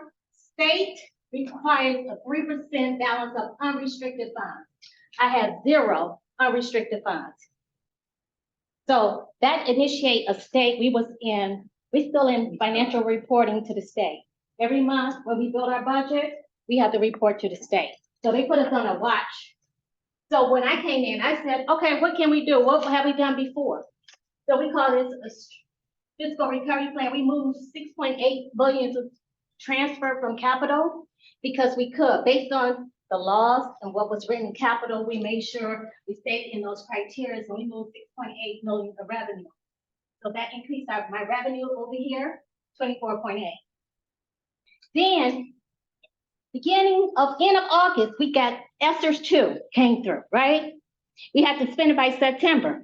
I could have left that on the table and say, hey, I got September and let that fall into the next fiscal year, but we're still in the process of closing the books, right? So what I did, took the eligible expenditures, classified in here, right? This is salary and benefits, and we move it to that ESSER. Okay, so all this, I have purchases service that qualify for the ESSER 2. I have expenditures in material supplies. So I moved 93.2 million of expenditures that should have been on the ledger, right? And move it to a one-time resource. So I cleaned up my ledger before I closed. I moved it. So it reduced my expenditures and salaries. And this is what you're gonna see on the AFR when you look at it, the CAFR. You'll see just this, because then we can report, because we still haven't closed. This is where we end when we first closed. Then when we get that one-time resource, we did some moving around. So my expenditures was reduced because I moved them. I put them over here. Like say you got a girlfriend, she said, I'll pay that bill for you. That's gonna be one time. So she paying my bills because I'm in trouble. So I said, okay, you pay this one, pay this car note, pay my mortgage on this day. So I moved that. She only paying it one time. But I still got those expenditures. They come right back. So I reduced all this. So we end up right here. My salary, my revenue increased by 6.8, so it's 1.5 million. And 1.5 billion. And this is 1.532 billion. So now I'm in a surplus. So everybody understand that, right? Instead of being over here, I'm in deficit. I'm in a surplus of $29.2 million, right? Now, I take my beginning fund balance, because I didn't touch it. I add that up. Now I'm at 147 million. So even though we're in state oversight, right? They don't care because they know I'm using one-time funding. We're still in oversight, like today. But my unrestricted portion now is 91.4 million. And my restricted is 56.1. Because now my restricted resource, I can accommodate, it falls out, and I can say, okay, for my restricted, how much it really is. Okay? Anybody don't understand that? So this fund balance, even though 9.4%, I meet the state requirements, my unrestricted 6%. So the state requirement is 3%, right? No questions? We go to the next one. Okay, so I did it high level each year because I didn't want to go through that process for every year. So here we are at 147.5 this year. We ended, but here I go, pre-close again. I said, okay, my revenue is this for that fiscal year, because we took charter schools out, right? Here go my expenditures, just Hillsboro's expenditures on my ledger, 1.6 billion. So I'm in operational deficit of 73.1 this year, right? But I know I'm gonna do a movement again, right? I had one time I said I'm negotiate this year. We gave I think we gave twice 2 steps, but at one time. That's why I said I don't have money. And I'm talking about I don't have money in my operational side of the house, but I can accommodate you off my fund balance, right? My fund balance, I can use it for one time. So this year we gave 2 steps, I believe. 2 steps, but they was one time money. It wasn't like you moved. We just gave you money in your pocket. Okay? So here, I said, okay, I got eligible expenditures. I can move to ESSER 3. So ESSER 3 is available now. So I moved 67.6 million off the ledger. So when you see the ledger, you say, oh, this was under instructional. How did instructional reduce? And I'm going to show you slides about that too. It's because I didn't move those expenditures to ESSER 3. So when you're looking at the ledger, when we finally close, here's for the post-close. My operation, I'm still in operational deficit this year, 5.5 million worth. But least right here, I'm down. So here go my beginning fund balance right here. So it should be, we right here in this year, 11.9%. So my restricted portion of this fund balance, the 114, my restricted is 71.5. State only requires me to have 3%, and I understand that. But I know this is one-time money. I'm doing things to the ledger to make us be healthy at the same time. So I go here, I open 22, 23. Same thing. Here go my revenues, here go my expenditures, should have been in red. 1.7 billion, 1.7 billion. My overall operational deficit is 101 that year, right? So I'm like, okay, I got to close. I gave one time, and then we gave all this embedded here, salary increases and everything is all embedded in this expenditure for this year. So here I move 129. You look at the ledger, you're gonna say, hey, you had built a budget, you had this amount on the ledger. Now, hey, doing 129 is missing. You said budget and actual. If I put this 129 back, you'll see what happened. I moved it to an ESSER 3 again.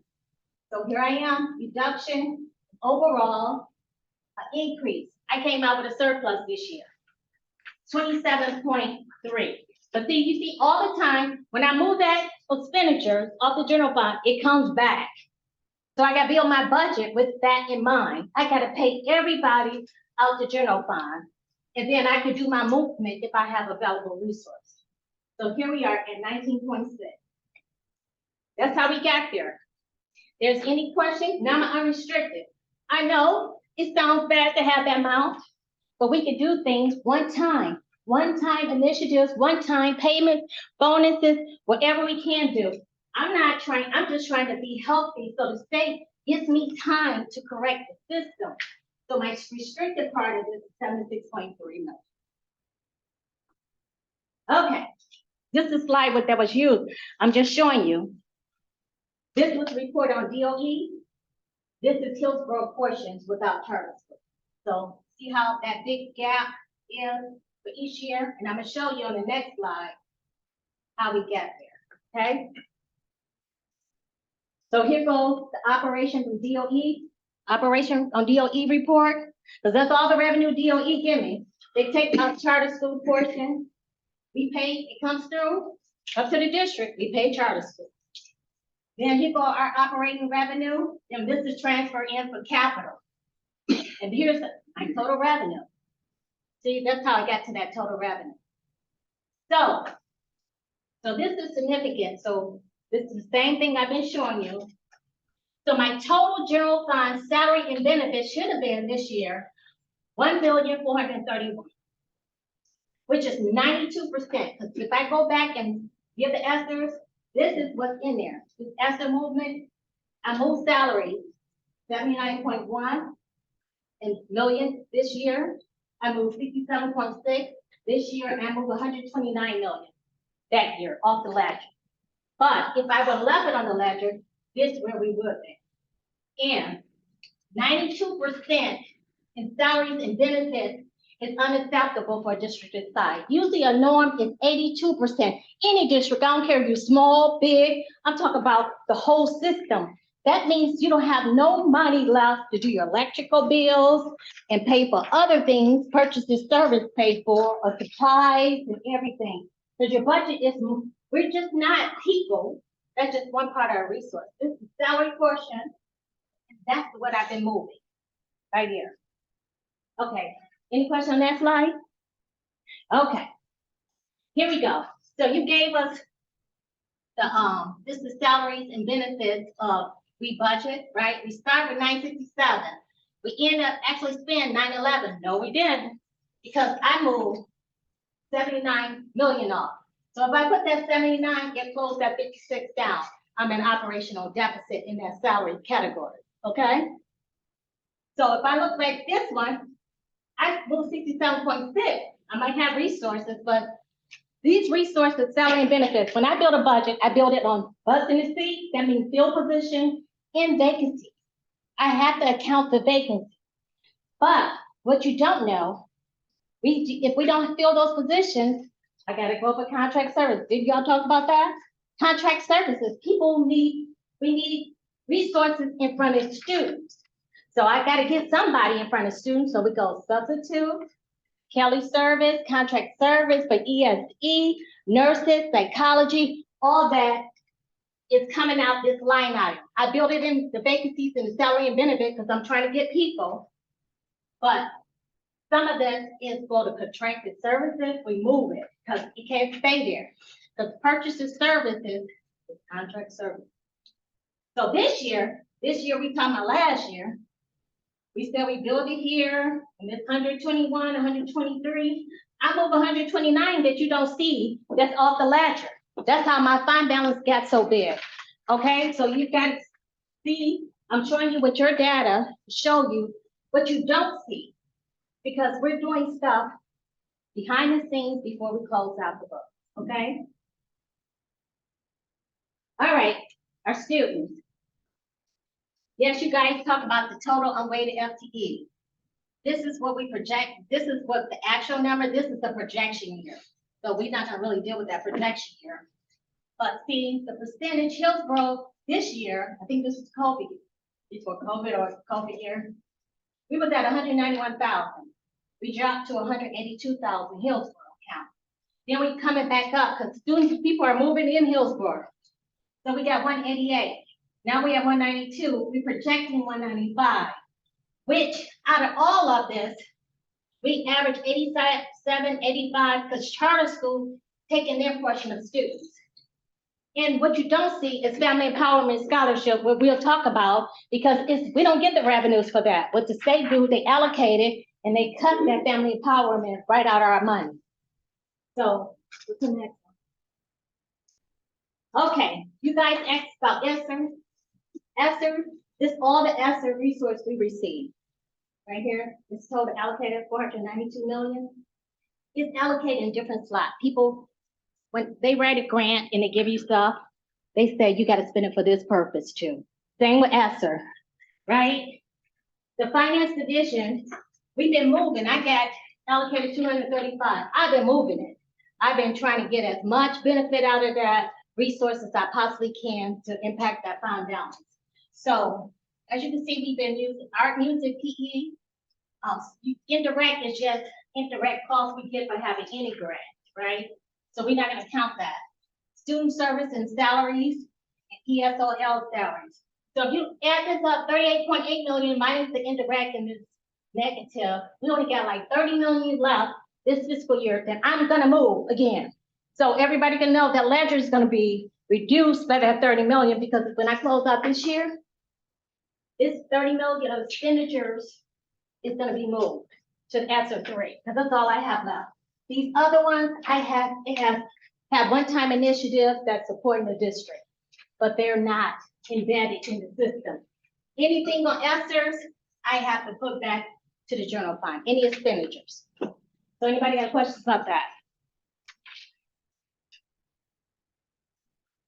Okay, policies update. So HB1, school of choice.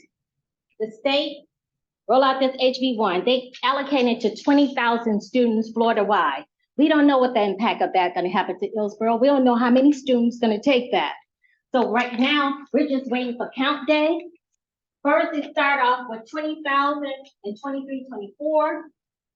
Then they're gonna do 40,000, increase by 40, 20,000 each year. 20,000 is an increase and increase. So we're fighting for students, right? If Hillsborough, if I leave, if I don't, students are where my money lies, where our money lies. If we don't get students, then we don't need as much staff as we have. So we want to be able to compete and get those enrollments, because that means bodies in front of students.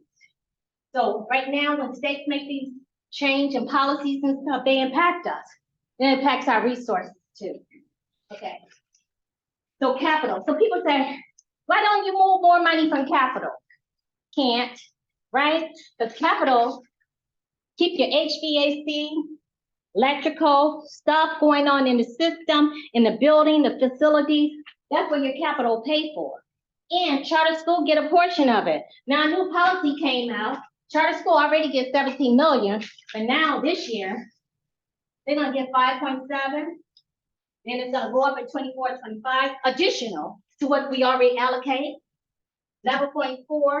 And it's just an estimate based on their student counts. We don't know what their count's gonna be. It's based on their enrollment, the percentage they get of capital. But we know the charter schools are growing as fast as Hillsborough's growing. So as long as the charter schools grow, they're gonna get an allocation until they get 100%, right? So I had to track that. So that's why the budget is fluid. It's keep on changing. We have to have count days. We gotta true it up. That's what we're doing. We're not just putting some out in front of you guys that is not a good budget. We are doing stuff to keep this district financially stable. Okay, any questions? Go ahead. Okay, so what is the 11.9%? What is that going to be used for? And I think it was the ending of the fund balance, how it went up, you know, we were in the deficit, but you were moving things, but we ended at It 11.9. depends on, it does depend on me. It depends on what initiatives or what we negotiate, things like that. So it can be used for salaries or not? One time. One time. One time. It's Okay, not so repeating. non-reoccurring. Non-reoccurring. So the state says you have to have 3, but we have 11.9%. Correct. Okay. We have, I think we even have more this, or 19. 19, Okay. yeah. Are you able to share when you talked about the operational budget? And you said this is the only column that salaries can come from, but there were so many other categories. Are you able to share how that's broken down? Like you said HVAC. So if you have a budget and you're saying we're gonna give HVAC 16 million this year because this is what we. Well, that spent come out of last year. capital, HVAC come out of Okay, capital. so that's all, you said only salaries that come out of that first column. Yeah, the general All fund those budget. other things, that categories, are you able to share what they are? Oh, yeah, I mean, we could tell you on high level what's out there, because people, everyone, like departments build a budget, so people are building what I they. think it was the second slide, it might have been. That one? Yeah, is that the one you said, that first column was only for salary? Mhm. So all that stuff there, Mhm. are we able to see more like, so if you say, The board, yeah, like, I mean, we can go do that on our own, but could we see a breakdown? Because if we have a deficit, it's not just an instructional deficit, it's not a student. No, that's what I'm telling you. So I would like to see, if we have, you said we were like 92% and most districts are at 88. So where is this? 82. 82. So where is this bigger, where, but Well, whose salary is above average? Is that, whose salary does not it equal? might not be a salary above average, it could be that we have too many. And I don't know what that, I would love to see that. okay, but We have an instructional deficit, we have an ESP deficit, we have a bus driver, we're missing these people. We have these vacancies, so I'm curious, where do we have too many people? so I'm saying, when we don't have those people, we have to go get contracted service to fill in. Right, so what I'm asking So I'm is, just saying, the contracted services, I might have vacancies. This is not broken out by salary, but my salaries, go back to that one from salaries and benefits, show salary and benefits. Okay, so these are my salary and benefits. And this was me with everybody here. If I fill all the vacancies that I can possibly, but sometimes this year and last year was the only year we built in vacancies because we had too many people. The budget was so big, if I put all the vacancies in, we might as well shut down, because we will be just in a vacancy coming out the gate. So I take as much, I still think I built this with like 90 million of vacancies that's embedded in this number right now. But I look at supplements, I look at everything we paying out to the system, right? And I put that all the people that's in the position, I pull their record that tax to general fund. And those that I move to Esther, I move them back so I can make sure I capture them. So all that is built in here, right? Salary and benefits. This is part is for operational. See this big part, that's the purchases service. Really, this is charter school portion. We pay it out for purchases service, so that's it's a in and out right there, okay?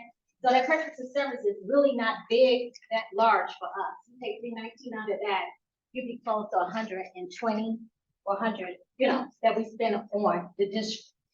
So we can break this out. Energy is your utilities, all these buildings, right? Yeah, we do that. Okay? We got material and supplies, so we give you guys, textbooks, everything that comes out, material and supplies. Now, curriculum, we got restricted resource, so it's textbook adoption. So it might be higher one year and lower next year. It depends. A lot of stuff is embedded in there. Capital outlay is right here. It's things when you buy equipment, tables, it's classified as capital if you're over 1,000, or computers, all that comes off the general fund is embedded in this number. There's other, what's all that miscellaneous others that we do? This transfers in, no, this is the other going out, the expenditure. Others is miscellaneous things that can't be classified in the indirect, indirect, Like, are you able to share what those? We can break it have been historically? Yeah, last we year? can. Yeah, We can do you a high level big chunk of listing, but you want dollar amount associated with it, or what you want, both? No, I just want to know, because I'm wondering, what is the solution if whoever is in charge knows that we had this deficit, but we don't have a save energy initiative, we don't have a let's reduce some people over here. Right, I mean. How is it gonna be fixed besides just saying we got a deficit? And I'm not saying you gotta fix it, but I'm just saying. No, I'm gonna When fix do they it. I mean, troubleshoot and say, we're troubleshooting now. we gotta come up with something? We're trying to do as much to get, reduce our Right. expenditures. This is kind of, energy savings, so we got, generic. generate contract that's doing some energy saving costs. Maybe you guys don't know about some of the things we We got have. the light switches. Yeah. We did. Initiatives. And I know they help. The bulbs, the L, you know. Yes, the okay. bulbs, all those things are going on, but and we don't have enough resources to throw it all, just do the whole, Right. all these. We got 200 and something buildings out here, so. Go ahead. Yeah, I just had a quick question. So I talk about the vacancies a lot, right? Mhm. How even though there's a vacancy, there still needs to be money paid out for someone to be part of that class, aka subs. Mhm. You know, we've seen an increase in subs, but my question is the amount that we pay to sub, the same amount that we save on salary when we have vacancies? Because I keep hearing that, but I don't know if this is true or not, but do Kelly subs get paid the same amount as we do, salary? No, So no. it would still be- No, but the it would thing is, still we'd be rather, money there, right? I just telling you, for an institution, I would rather have a permanent teacher in front of my students, not a sub. So I mean, my encouragement is not that we have sub, we're trying to get to that level that we have, these vacancies are filled. Because we don't want students, our product is students. If we don't give a quality education to our kids, then we're not gonna have kids, right? Because they're gonna make other options, that's what they're doing. And I'm not saying subs are bad, because subs are, some subs are good, but you want a certified teacher in the classroom in front of students. So that's our intent. Yeah, so and I think what he's trying to say is that we've got that vacancy, we have to pay for the sub, Mhm. but there's a certain amount of money that since it's not paying a full benefits and everything to that play, there is a certain amount that's not expended, which is then, that's a savings, it's what we call lap salary. So while we're not. We don't paying have that much lab salary. By the time I pay for contractor service, ESE, right? And psychologist, social work, that is not a lab salary. Because we see it as that because I built it in here. But before I close this out, I'm moving these stuff that's being moved around because I gotta pay for purchase of service, those contracts that people say, hey, we need these people in front of students, we need to service students. I gotta transfer that vacancy money to cover that contract service. So even though you think it may be a lapse, it's not a big lapse, substantial enough to accommodate, because you see, even with us been operating like this, I'm in an operational deficit. The operational portion is so key. I'm in an operational, the system is in an operational deficit. How about that? Okay? We're spending more we take in, so that lapse salary is not enough. So when you look at vacancy, it's not enough. I have to actually move expenditures to a one-time resource to even get us above water.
Well, I think this is it's a problem nationwide, though. I'm just saying, not just this. Well, a lot of people are crossing bridges because there are other counties. You want me to answer that? But Okay. I'm just saying, at what point in time do we look at these salary schedules and actually fix the problem instead of Let me just tell you. Problem is, those other districts, you compare yourself, has a referendum. They do. They have at least 1 mil referendum or 0.75. So we can't compete without a referendum. That's the bottom line. We are not getting funded enough from the state to be able to compete.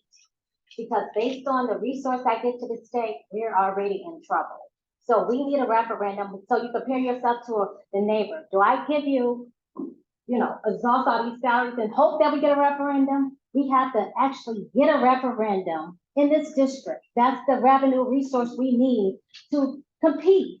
We need highly qualified teachers, we need all that is competing with our surroundings. They have that. So when you gotta compare apples to apples. Now, if you look at, if they take their referendum off, because the referendum for us would be almost 150 million more, right? That's a significant amount of money. So I can't compete. I don't have 150 million. I have 150 in my fund balance, but that's one time, right?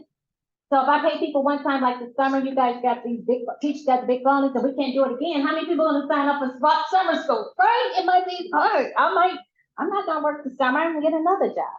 So we understand it's difficult. It is, and we're trying to do this what's best for the district as a whole. Because I know you guys are union, we got other unions, and we got other salaries and benefits that impact this budget. So we trying to hold up, right?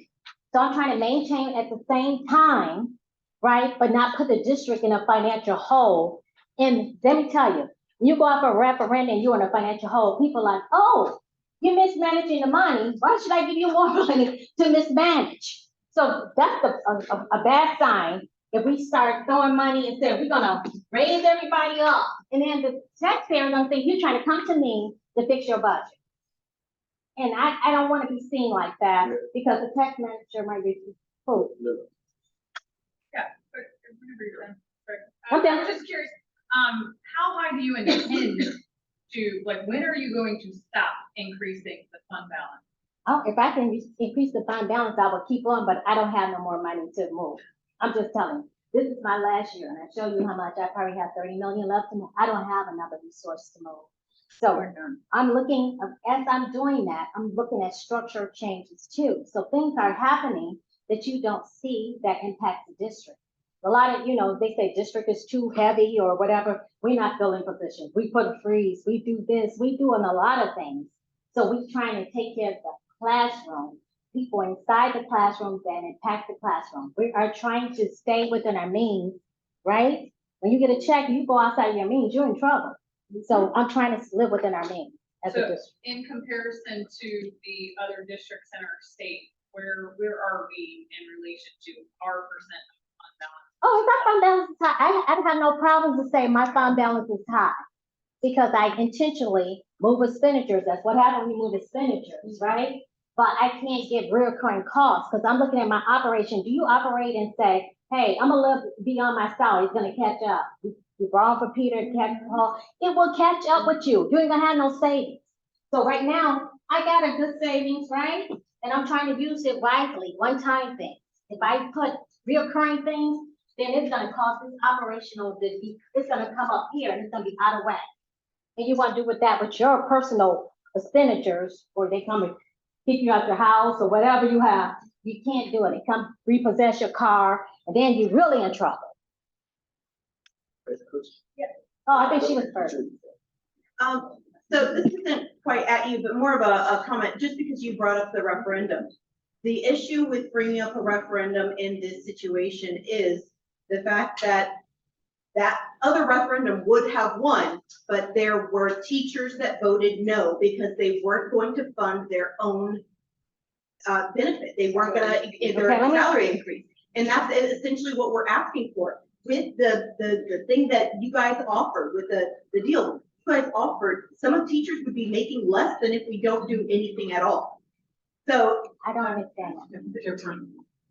Okay. So, but what I'm saying is, why would anybody ever agree to Well, it? because our money come from all our state resources come from our property tax. I understand. So where do you think money is gonna come from? If we don't have, other districts have a referendum that they support their district, Oh, I right? understand that. I'm just saying.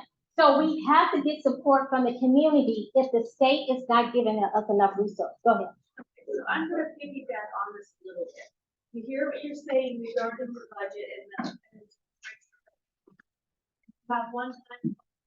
So looking budget to do, I know you.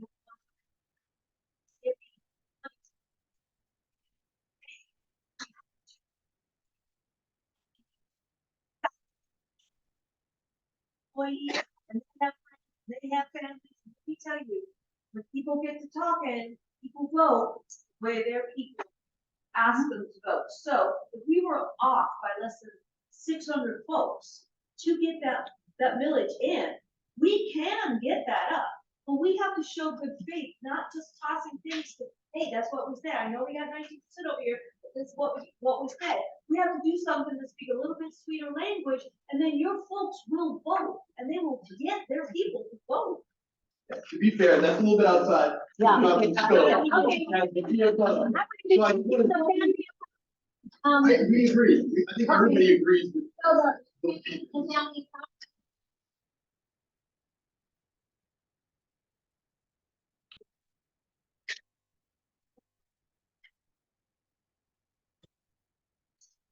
They're 132. So we're losing kids to family empowerment scholarships and the HB1. So across the board, we're losing kids to charter school, we're losing kids to family empowerment scholarship.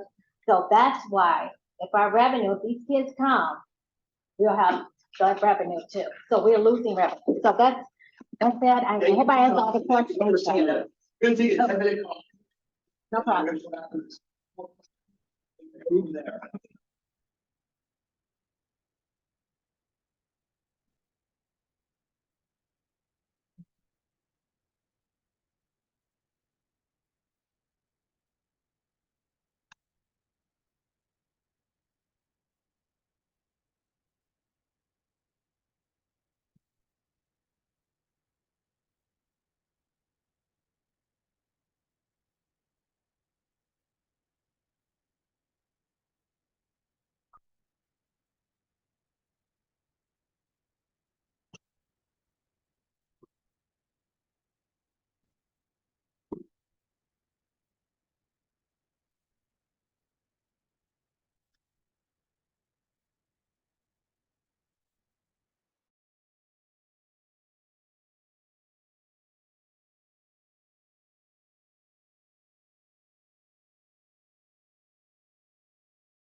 All right. All right. All right, so I thank you for that presentation. I think that the good thing I saw is that I think, there were no surprises there in that when we're looking at what was spent versus what was budgeted, like, yeah, I mean, all those things align, right?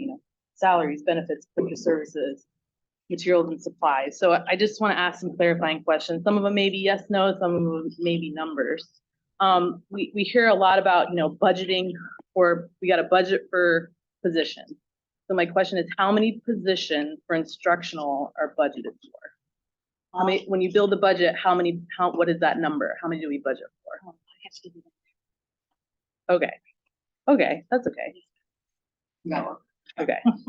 So maybe you can't, maybe you can answer this, maybe not. So once you have that number, how much for each of those positions? Is there a number you kind of run, like, okay, if we're gonna budget for, let's just use a round number, 10,000 positions, is there an amount for each of those positions that you use to budget for, No, like individually? We use actually salaries and benefits off the system. We Okay. put people's salaries and then we do our benefits based on our rates and everything for our benefits. You don't use an average, like Well, 65,000. No, for the vacancies, we Right. use No. 75,000 is our Okay, point, but this year I think it went up a teeny bit, 75.5 because we Okay. gave increases. So yes, okay, because we do an average all teacher and divided by the average teacher. so you get that number and then you use like a combination of the vacancies at 75.5 and then the actual, like the people that you actually have that Mhm. okay. And that's with benefits. Yep, everything with 75,000. salaries and Yes, benefits. that makes sense.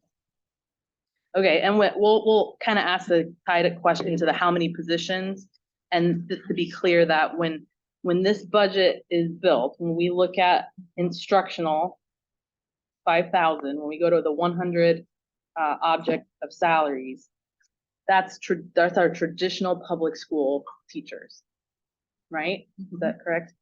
The charter, all of the charter, that flows through the purchase services, is that correct? Correct. Okay. Because I think that was a question some people had, does that salary include charters or not? Charters have to be accounted for in the entire revenue, like you said. So if we're saying our appropriations or, what our revenue is at 2 billion as estimated revenues, and the total appropriations of around there, all of that is accounted for in the budget. Correct. Okay. You already answered that.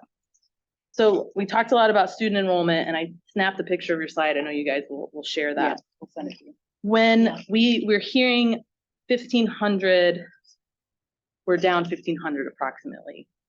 Is that based on the 20-day count? Or we're looking at the 20-day count and seeing we're down 1,500. Is that compared to the 20-day count last year? Correct. Okay. We compared to last At the 20-day count, Yeah. like on this date, we year. So have we're this many. down based on last year numbers, and what their projection is lower, right? Okay. So last year projections were lower, counts were lower. Mhm, We projected 7,500 more students, mhm.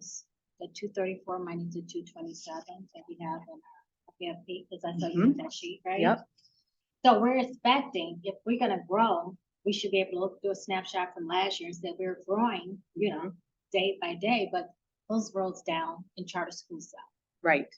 Yeah, so I think that was what we were Wanna really gonna get compare. into, because the FEFP will show, like our slide, which we Yeah. showed last time, that student numbers are going up, up, up. A big portion of that is now that number is showing potential private and homeschool. We may We're not know up, that. but the charter's up like 2,000. Right. So we're up like 500. Yeah. But the charter schools, and if we were negative. Yeah, and again, that 1,500 is looking at the kids right now in the 20-day count that are in our public schools compared to the 20-day count last year of our Correct. students in the schools. Correct. Okay. Cut out the charter, those are already Right. out. We know that the October count is another big, that's like an Yeah. actual count, and that's what the third calculation will be based on. Yeah, we true up. So is the district or is the state projecting between the 20-day count and the October count an increase in the students that are actually here in Hillsborough County? No. Okay. Because I just asked that question because we do know that oftentimes kids will go to charters, or maybe they've applied to a private, or maybe they've even gone to homeschool and then they come back. So we So- true up count day, so we Mhm. do a count, and that gives us a snapshot of where we are. Yep.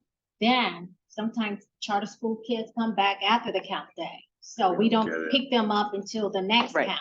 Right, So- and that's where, when you're talking about the budget being fluid, that's where then we can adjust that. Oh, okay, kids came in, we'll report to the state, because I've also, we've talked about it as a team, that when the FEFP comes out, all of those different calculations, it's not like, oh, here you go, Hillsborough, here's all your money right now. It comes in those different times based on those counts. Okay. Let's see.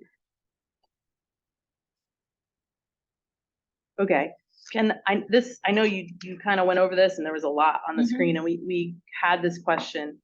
Can you explain again, or I know it's hard sometimes without seeing the numbers, or maybe it is easier, I don't know. When we have projected expenditures, like when we build that budget, that are higher than revenue, because the budget is based off an estimated total revenue. And I'm with you. We're not looking at special revenue. We're not looking at food service. We're looking just at that general fund. But then we build a budget. I just want to be clear that we don't build a budget with a deficit. Like, we may know that there's deficit, but we're not going to tell the state, like, we're going to build our budget off of knowing we're going to lose, like, we're going to overspend.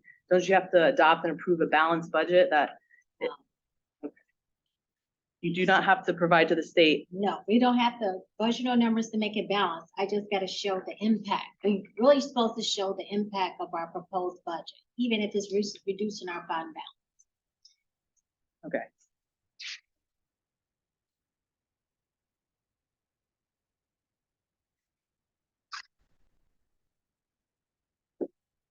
All right, here's another question. When we talked a little bit about students going to charters. My understanding is that that FEFP, right? Here's the total number of kids coming in. This is potentially what's gonna flow through Hillsborough County. When we talk specifically about charters, when an FTE goes to a charter, we know that it passes through the district through purchase services. But does the entire per student funding go with that student, or is there a certain percentage that the district that remains here in the district for Okay, charter? so on count day, they Mhm. find us based on their enrollment, Right. right? We get funding up to that point. Then when they do a count, another count, they true it up. Yeah. Then they say they do the reduction there. If we lose students, they hit us for the rest of our FEFP. We Right. take that reduction in FEFP. If we gain students, then they'll fund us more revenue. And charter's the same. So they Right. do it for both us and charter. So Right, that's that point in time, because they don't know, they know kids fluctuate, but it's a snapshot in time. The kids, they can Correct. say, hey, how many kids Hillsborough is enrolled at Hillsborough? How Right. many is in charter? We're gonna find you, this is what you're, until we get to that another count day and Mhm. true it up. Yeah. again. So when that happens, when we say, all right, there's gonna be, let's say just this student is, we know that student left. Of that total amount, like the 8,000, I don't know what the per Say student, 8,000. let's just say it's 8,000, the per student funding. Does all of that 8,000 go with that student, or does this district Portion, remain? Okay, what's the portion? When they leave here, Mhm. when it's just say Yep. they don't register here Yep. with us, Mhm. that 8,000 goes with the student. There's no percentage that stays here in the district. So that every district keeps 5%. No, Of if the that charter. student doesn't register here with the district, if that students choose another option, that resource doesn't even come to the district at all. We Right. can't, because we're building a budget on projection. So they Uh-huh. said, hey, we're gonna find you based on your projection now. Then we find out count day, we don't hit that projections. All that money based on that number of students that don't come. Uh-huh. And for pupil funding, that 8,000 Right. go, they reduce the budget by 8,000 times the number of those students that is not. So the district doesn't keep any percentage of the FTE charts students. Oh, we have administrative calls. That's what I'm- because That's what we're serving- Yeah, that's what I'm trying to get at. What- Yeah. Yeah, Do yeah. we know what percentage that is? We Like I 5 don't have it in front of me, but we Okay. can give you that. Yeah, because we do get administrative calls just for, Like 5 to 10%. yeah, it's monthly, real small. Whatever the district decides. Oh, does the district And it- decide it? It's not set by the I state? don't think it's, I've heard 5 to 10. Okay. I've seen 5 to You 10. ask for the administrative costs, Yeah. charter, and Yeah, I'll okay. find out from charter what if Yeah. that is, Yeah, that's what we're trying to get at. cost, or is it something that? Yeah, because in other districts, like I said, I've asked that Okay. question, it's like, oh, we keep 5% for that administrative Yeah. cost. Yeah, we but- do have, I think it's around 5, Where would that but go? I'll make sure. What would we do with that 5%? Well, administrative costs is, Yeah, so what is, would that we have staff that's in the charter office that supports the charter schools. So- They actually It would service pay the for charter. their Yeah, salaries. salaries and all that. And their calls and then, other things. Yep. Okay. I think one of the things is that I don't know how to ask this other question. I guess it's just a general statement that even with the loss of 1,500 students, if we were to look at how many students we had last year compared to this year, and we're down 1,500, because the per student funding increased, that still means the district will gain money because its per student has gone up $330 or $331. Well, they funding us at 7,500 students more than what we had last year. That's Mhm. our unweighted, Yep. right? If they can only fund us by the amount of students we really receive. So Mhm. there will be a reduction if we fall less than that 7,500 we projected. Mhm. And that 7,500, it could be charter or traditional. So we have to find out the impact to Right. overall Hillsborough count. Right. That's what impacts us. If our student, we could get all 7,500 and they all can go to charter. Right. Right, or they can all come to us, and Mhm. right? So then or Right. charter could get a reduction, we get more. So Mhm. that happens. So it's an up and down. But that total amount allocated, we gotta meet that 234,000 students to keep the revenue that we're projecting. Right. If us or charter won't get anything if we don't have those accounts. Right. Well, the BSA went up, but some of the Yeah. categoricals are rolled into Right. it. But Yeah. but the per student, that money that is not categorical went up 331. So the question is We Let's- get more, we're putting that on the table. yeah, so like that, I just want to be, that we're clearly understanding Let's that give if an we're example what just that looking money at the 1,500 from the 20-day count this year to the 20-day count last year, even with a 1,500, we're still getting, like, it's not like a couple years ago when the BSA only went up like $50. Yeah, if you lost 1,500, you're definitely gonna see a revenue decline. That's definite, but if Yeah. you're operating already in deficit, so any increase is just helping overall our, Yes. you know, our structure. That's what Yeah, I'm saying. got it, okay. All right, I think what would also be helpful, and I imagine you have this, and you probably don't know it right now with the student numbers. So I think what would be helpful is to get that 10-day count, to get the 20-day count, and then that way we can show 22, 23, 22, 24, this is the 10-day count, this is the 20-day count. Listen, And then we'll compare that to the actual projected enrollment for Hillsborough County, right? Because we can project, hey, we expect this many to go charter. Maybe it's unknown on vouchers, but we do know that the state has allocated, and that's just a pass through, which was probably, we understand that there may be students that were never even here that the state will fund. It was never money that we had to begin with. Okay, so I'll send that as a question.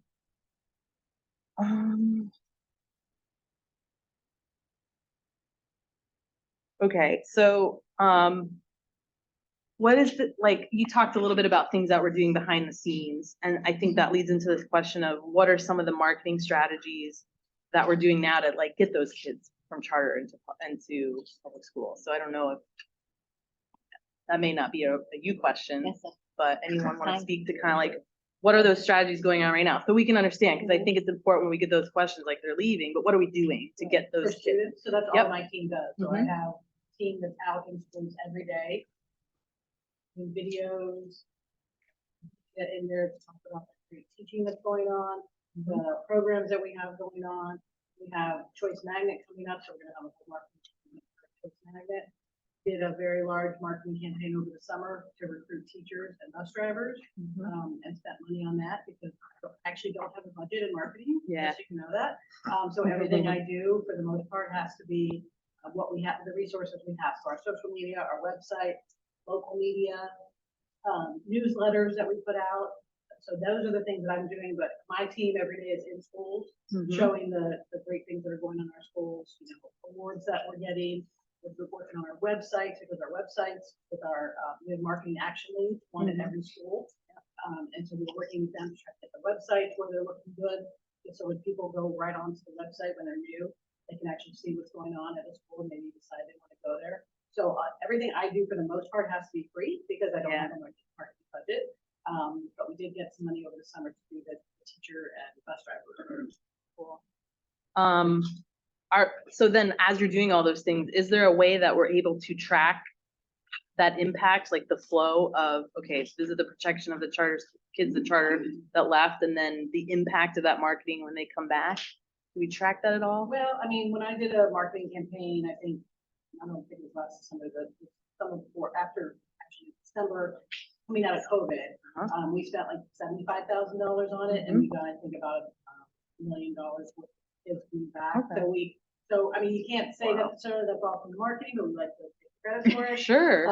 I think but I think to your point, it's good because after COVID, everyone was kind of like, but that marketing was then letting people know, look, we're good, come back, and yeah. Right. So I mean, with the marketing that we did over the summer, we did have QR codes and we did different things, so we kind of linked to where maybe the teachers and bus drivers saw some of the ads that we were doing.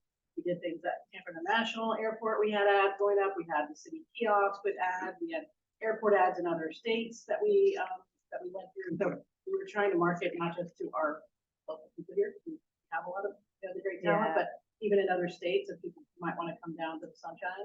So, so we were able to kind of see where people saw those ads, but it may not be a total correlation, but Yeah, absolutely. No, you should. You absolutely should. I think, because it's tough because I think when we look at the schools, we know that there may be schools that are, students aren't there because they're going to a neighborhood charter. But then we've got other schools in the district that are like, they're at the seams busting, and we got to look at. So I think that's something else. And that's probably in the, 5 or 10 year plan at looking at how are we using facilities, right? And I know that even though you set a 5-year plan, it may change. So we look at the enrollment numbers too, and we see which schools are kind of hurting with enrollment numbers, and we really target those. And the neighborhoods around there, we do next door ads in those areas, we targeted the ads in those areas. So we do look at enrollment numbers, and we don't like schools who don't need really help. Sure, yeah, we don't. And the schools that do need help. We also work with, cabinet members to say about programming, if we're changing programming at schools, so we can market those a little bit differently.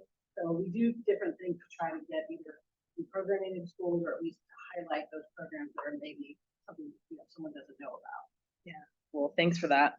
In your presentation a few weeks ago, when you guys came and kind of gave us the projection of certain costs that increased, we know there was an increase to FRS, and there was a part in there that talked about energy costs. And I believe probably everyone in this room has felt increases on their power bill. Does the district or the superintendent or anyone take part in any kind of lobbying of sorts to TECO, to the energy companies, local government to appeal and address those increases? I think those are ongoing conversations, just like the cost of doing business is increasing for everybody. And that's been an area that they needed funding for, but I mean, we have that advocacy that's out there.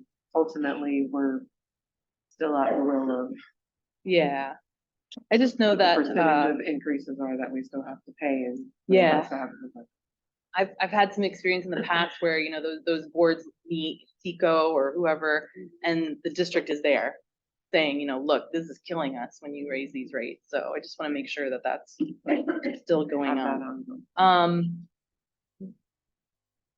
Dare I ask, were there any cost savings on fuel? We know a couple years ago that fuel costs had has there been a decrease on that, or are fuel costs? When you project energy costs, are you saying fuel is part of that? No, energy is separate in fuel. We negotiate our fuel costs all the time because I try to lock in. The market drop, we lock in as far as we can, 6 months ahead of time. So even if the prices go up, we're still paying at that rate. Perfect. So we're shopping. It's a good thing all the time for when our costs drop. Yeah, I heard you mention that at the school board meeting, so I wanted to make sure this group heard it too. I think, and maybe, we were looking specifically too at the last 3 years that have revenues increased the last 3 years, year to year to year. I mean, we're not looking, I know that we have to adjust, but what we have seen in those annual financial reports is an increase in revenues. All right, and that's how we manage, right? The revenues, they give us an increase, and then the indirect you saw from ESSER, that's an increase too. The revenues come in and offset it. Yeah. So that when the ESSER go away, that's gonna drop. The miscellaneous we have in our revenues, we got miscellaneous. Yeah. That part of it is indirect. There's a lot of miscellaneous different costs that we kind of monitor that. So we try to get the most bang of our buck. So, and I'm investing. So you see that amount that's in the fund balance, that fund balance. So I'm trying to invest at the highest interest rate to make more money on our investment costs at this time too. So it's just not sitting there in our bank account. It's being invested so we can get a higher interest rate. Yeah. And it's important too. I want you guys to know that fund balance is important so I can pay salaries just in case something happens. We've got to have at least 6 months of, salaries, payroll. Right. And at the time when we're low, that fund balance is essential. So I'll have to borrow money.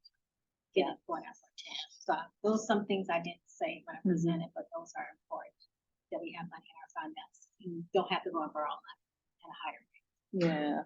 So when we look at the district summary budget or the AFR, and we look at the general fund, section 2 general fund, fund 100, and we look through all of these, when we look at the total estimated revenues in the 3,000, does that include ESSER, or is the ESSER in another part of revenue, the revenue? General fund? Yeah. ESSER would not be in. Okay. Because that's just so you are clear, when we look at what we're very specific. We do not try to, we don't look at restricted. We don't look at revenues on other parts of the budget. It's strictly that general fund, that 3,000. And so I just wanted to be clear that the ESSER, it's not there. It's in other parts of the budget that can be moved around as there was like a document that came out with the 12 uses. Yeah. 12 accepted uses, okay. I think you kind of answered this to an extent. I think, so the budget, this budget, that was, and I printed this from what was presented on September 7th. That's the budget that was adopted. That's the district summary budget that's going to the state. Is that correct? Okay. Does this budget then present an amount that we know or intend not to spend? Or is this budget, this is set on, hey, we believe. When I I mean, build a budget, I'm Mhm. willing to spend right. it all. So And then throughout the year, trying to right, like Right. do what we can. Correct. Yes, okay. it's been allocated. If the revenues go up, then wow, that's great for me, but Sure. it's an intent to spend. Okay, okay. So that's that, and I just want to be clear that that's an important aspect because we know that, like Rob asked, the total appropriations for all salaries is over $1 billion. I think you showed it was like $1.07 billion compared to what was spent last year. And we're looking very specifically at those instructional salaries and benefits.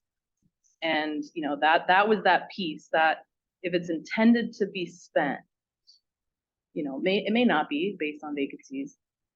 But that's the piece that we're being very specific and looking at, that we're trying to fit our proposal for instructional in that point. Well, you gotta consider that piece that was moved to us, Mhm. because in my intent, it was spent, Mm-hmm. right?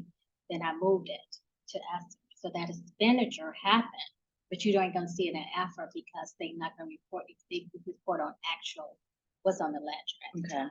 I don't So- think I'm quite understanding that. Okay, so when I close the books financially, Mhm. you're not gonna see the picture of the actual expenditures that we didn't move to another resource. Okay. You're only gonna report on how we close the financial statement. So Right? what's on the general fund, that's what you're gonna see, right? Uh-huh. But if I move part of that expenditure to another resource, you're not gonna see that movement in Okay. the financials. You're gonna just pick up Right. expenditures that's left. So I did wanna be key that piece, like that said 79, the 67, 129, that's off the ledger now. It's not on the general fund ledger, so that's moved to ESSER. And you Right. The financial statements will show, if you look at the grant ESSER, Mhm. those expenditures that were actually On something other than salaries. correct. Okay, Because it's in a grant, it's a grant. It's not no longer salaries, it's expense that's going against. but originally they were put in the budget to Yeah. potentially spend on salaries. Correct, and they were spent on salaries. The expenditure happened. So just say you guys, your expenditure happened. All these people in this row. I took this salary and said, I'm moving it to another grant. I'm moving it to a grant. So this is what you're looking at on the ledger. Okay, because I think that again, when we're looking at the budget, if we're saying we're gonna budget 707.9 million, that's what we could potentially actually spend on instructional salaries. And I have spent it. That's what I'm telling you. It's been spent. But before I close the books, I'm doing an actual movement so I can pull down that money off a general fund, off another resource, a restricted resource. So that money has been expense, right? Well, I paid all their salaries. I'm telling you, I Well- paid all this line salaries, but I took these 3 salaries, in right? 22, 23. And every year, Yeah. Yeah. and moved it off of that. Right, but what you're budgeting for, Yes. 23, 24, It's everybody's salaries. okay, So I bring them back. So their salaries back on the ledger. So Yeah. I'm putting their salaries back in the ledger. okay. All right, there was a little bit of discussion about capital. Was there capital money used for salaries, or is capital money being used for salaries, like in maintenance or? Yes. Okay, We got audit this time and we did. okay. And to be clear, capital for maintenance, we don't use capital, or do you use capital in our instructional, that 100? Do you use any capital funds to pay instructional salaries? No. Okay. Okay, I think that's all the questions I had. I think that, again, what was spent, which was reported, actually spent the 636.7 and the 200 0.9 million that was spent on actual salaries, but we're budgeting more this year. There's more money budgeted in instructional salaries and benefits than what was actually reported in the AFR last year, right? Because it was school, because it's part of it. Right. So I think where we're gonna like kind of pause here and break is our proposal last time is based on that money that's been budgeted in instructional salaries and benefits. That's budgeted to be spent. So, I'm showing you guys this. Yep. Right? yep. What you don't see, this piece Mm-hmm. was actually moved. So if Yep. I put this piece back into this, Mm-hmm. that's what's gonna actually hit general fund. Same with here, actual, same with here, this 129, the actual expenditure. This piece was moved. See, this reoccurring salary and benefit was moved to us. So if I put it back, you don't, it's no money there. That's what I'm saying. You Right. don't have this excess that you're saying because I built a budget, Mm-hmm. right? And then I Mhm. move it, part of the expenditures off the ledger. So if you seeing this gap, it's really, because right here, you said I budgeted this, Yep. I actually ended here, Yep. but you don't see this movement, that I moved your salaries to somewhere else, another restricted resource. So I'm telling you honestly, this is a fact. And when we looked at the ledger, every year I do that, and this is my last year to do that. Only have 30 million More left. So this is my last year, so I'm gonna budget, and I'm gonna move 30 million of those resources off. So it's coming, and that's the plan. And that's being transparent, because you can't, this is your salaries Mm-hmm. that you don't see on that ledger.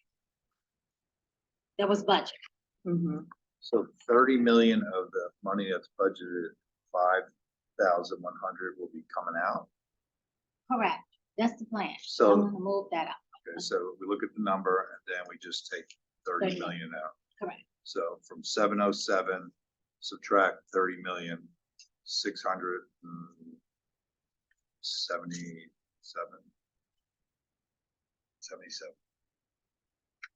So at the end of the year, we should see that spent 677, not less. We won't see 707.9 million spent on salaries that's been budgeted. 30 million I don't less. get that. Yeah, I guess that's where the rub is why are we putting into the Yeah. budget that we could spend 707.9, Because but we're I- actually not. Because if that becomes salary lapse, right? Yeah. You guys say Mhm. apparently the salary lapse, Yeah. but we know we have to come to the table and negotiate. We start negotiation with something in mind that, hey, we are moving resources off, but we're still in an operational deficit. I don't care which way you slice it. I'm coming to the table with the operational deficit on the table right now because I haven't. I built a budget that said 6 million surplus.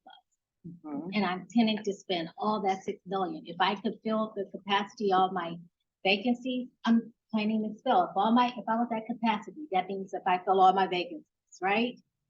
That means all these units that we have, my sub budget would not go up.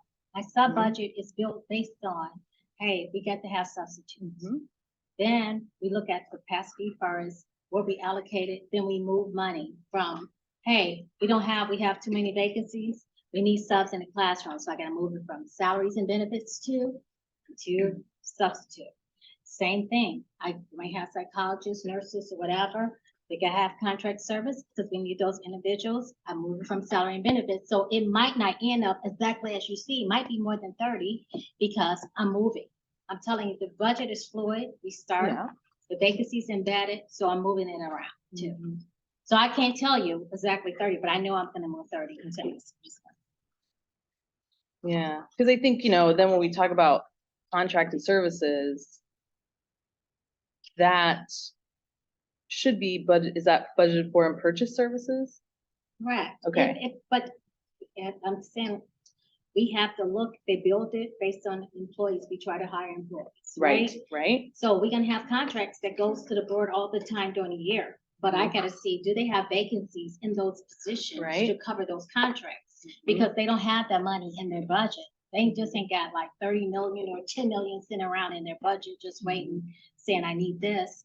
We don't build budget like that. They say, oh, we didn't, right now, we can't fill these positions. So I'm gonna take these, my vacancies, and I gotta do contract services. All right. I don't know if you got any follow-up. Not at this moment. Okay.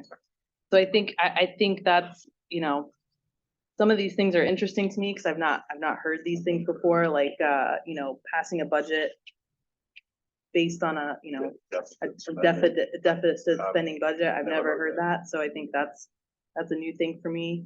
I do think that we're having a hard time, or maybe we're just speaking past each other on the fact that we're budgeting Because all this and you know money what, for you don't salaries and understand benefits. this Because this the second year in a row that we were able to budget for vacancies. Mhm. If this district were to budget, they just the bill budget with butts in the seats, right? Mhm. So they're not accounting for vacancies that because we never budget for vacancies before. Until I got here, we put vacancies.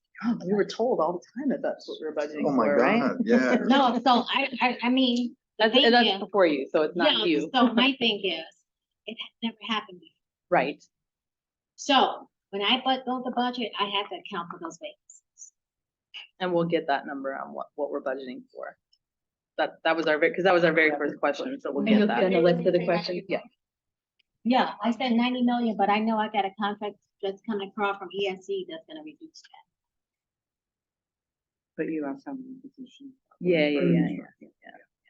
And that's, I think, too, when we look at, okay, if contracted services are gonna then be moved over to purchase services, that's already at a higher budget than it was last year too, in purchase services.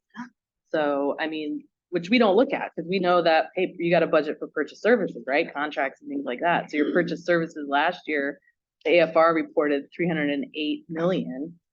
And this year it's being budgeted at 342.9 million. So Purchase of services. when you- in instructional alone, not everything else, like we're not We looking. can't just look at instruction. I gotta look at purchase of service as a whole, Yep, which is 429. Right? right, Remember that. more than what you spent last year of 394 million. So even purchase services are budgeted more, all of it from top to bottom, your 429 million. Because part of purchase of services Mhm. is charter schools Yeah, helping right. us, so that.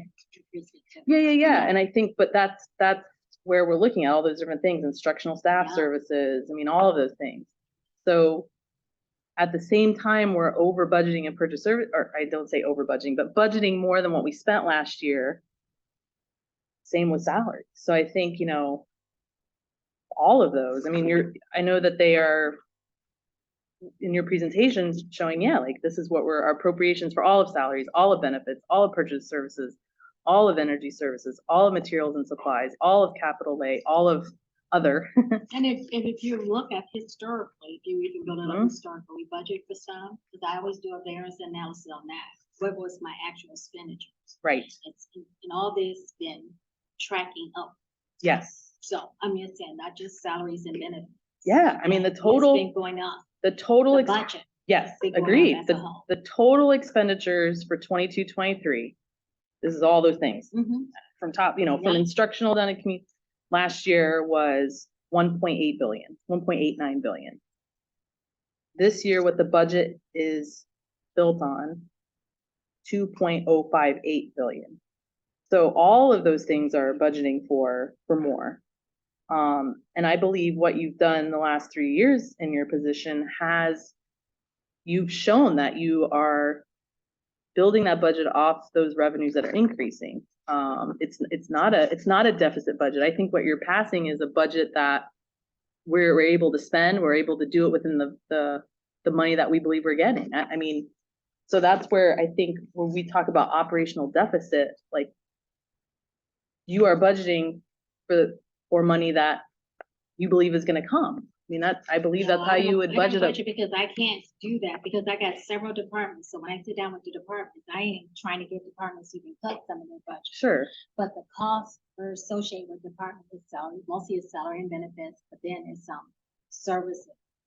Because we got restricted resources in that in here, because you Yeah. can't, it's a lot, the process is a long, strenuous process, and I don't want, I look at overall, and I go back and try to even make cuts to those Sure. expenditures that I Sure. can in the non-personnel.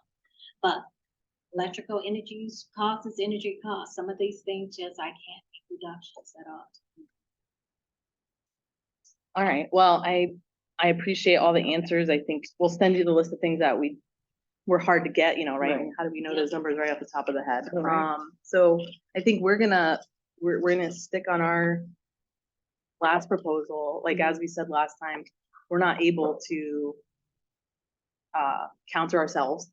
And as we explained last time, there are some of the things that we pointed out, a couple of steps where, if folks aren't actually gonna get what they would at least get on the current scale, that's not something that we could ratify. And we wanna make sure that we're putting something out there that we believe will pass. So, hopefully we'll come back on. We will. And I mean, I think it's, obviously, we've talked about the fact that we want to uncompress the salary schedule. We didn't come with saying, hey, we want to keep our current salary schedules and just move everybody, on that current salary schedule. That's not something that we wanted to do. We know you didn't want to do that either. Right. Yep. So I think it's all about the one-time resources that Ms. Johnson really showed, that fund balance is in a place where we can do some, for lack of a better word, special things that we haven't been able to do in the past, that maybe can help bridge that gap until we do have those recurring funds coming in, if we partner together to be able to hopefully have that extra revenue. Right. Okay. So I just want to say that I think, and I think Rob said that last time, that we do know that effort has been made to decompress and use TSIA and match that. But again, we're gonna, and maybe like Rich and I say, talking past each other, but we believe that there's budgeted money to pay for it, including those vacancies. I have the list here somewhere of the 345, and we were actually running the budget based on, okay, let's say if we came in at 74,001 plus benefits would put us at, I think, 84, 85 with the 21.22 benefits. Even within that, I think that still comes in under that 121.6 million more than that was actually spent last year. So I think we can get there. I think that there is, I think there's a way.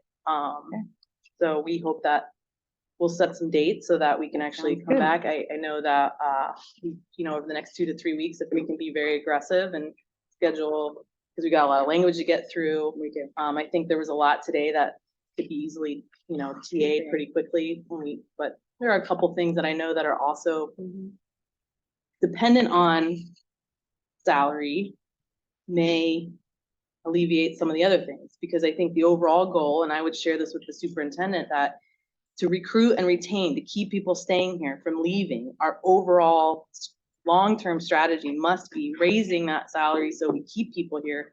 So we're not in a position where people are overworked and having to take on extra classes, and then we're trying to come up with creative ways to use non-reoccurred funds to, we'll pay you this one time because you had to do it. We need a long-term fix. And I think we all agree, I hope we all agree, that that's gotta come in higher salaries. And I think we can get there this year. It may not be all the way because the legislature, as I've said, has screwed us and messed up that salary scale for both units. So I don't know, at this point, do we want to set some dates? I think we do. Yeah, I Okay. think that'd be good. All right, so we'll have our calendars, and if Tamika will help us look on our building, because you did overbook our building. All right, so we know we have the support units this week on Wednesday at 3:30, where we'll look at language, because I think those units, we've gotten everything across. And we'll talk more about our salary proposals. So let's look. I know Mondays are good because of early release. You let me know, because all my Mondays look pretty good. That one doesn't really work. Can we look at either, I would have to look at Dr. Whalen's schedule, the Yeah. 27th or 28th? What's that? 27th, no good. 27th, no good? The Wednesday. Okay, what do you think? What about 28th? 28th, Thursday. we're still in September, right? No. There's no- Sorry, Speaka? Score is taken on the 28th. All right, so we can't do that. And the 25th is not good? 25th, that's next Monday. Is what? Is good? Good. Okay. 26, gotcha, Yeah. okay. All right, well, let's look at October, the first week of October. The second. The second though? October 2nd? October 2nd. Or Saturday. Saturday, Sunday, Saturday's good. Saturday the 30th. Second's good. Second is good, okay. So, I think what might be helpful is if we alternate, right? Instructional, non-instructional, so we've got our non-instructional on the 20th, so should we do instructional on the 2nd? Instructional, yep. Yep. And then how about any dates? 3:30? Yeah, that's fine. Is the second good, I don't Tamika? know if I thought that The night. second is good. Okay. I know you said you won't be here 3rd and 4th. What about 5th and 6th? Third, fourth, and fifth, so I won't be flying back. The 6th? Yeah, 3, Six, I'm available. 6. Maybe we can do support on the 6th. Yeah. Okay. On the 6th? Is the 6th good, Tamika? Can you look at, because it's support, do you think we could do earlier? Like you want to do during the day? That's fine. That on- Oh, you said no. I know, that's fine. What time are you thinking on the 6th? Yeah, I was thinking like 9. Yeah, no, Nine. Okay, okay, do That's we for support, you said, support? right? Yep. All right, how about the week of the 9th, 10th, 11th?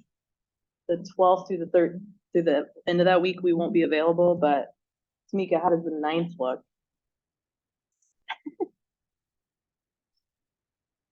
The 4th is. Okay, so next. All right, so never mind on October 9th. Do we need to have it in a different spot then?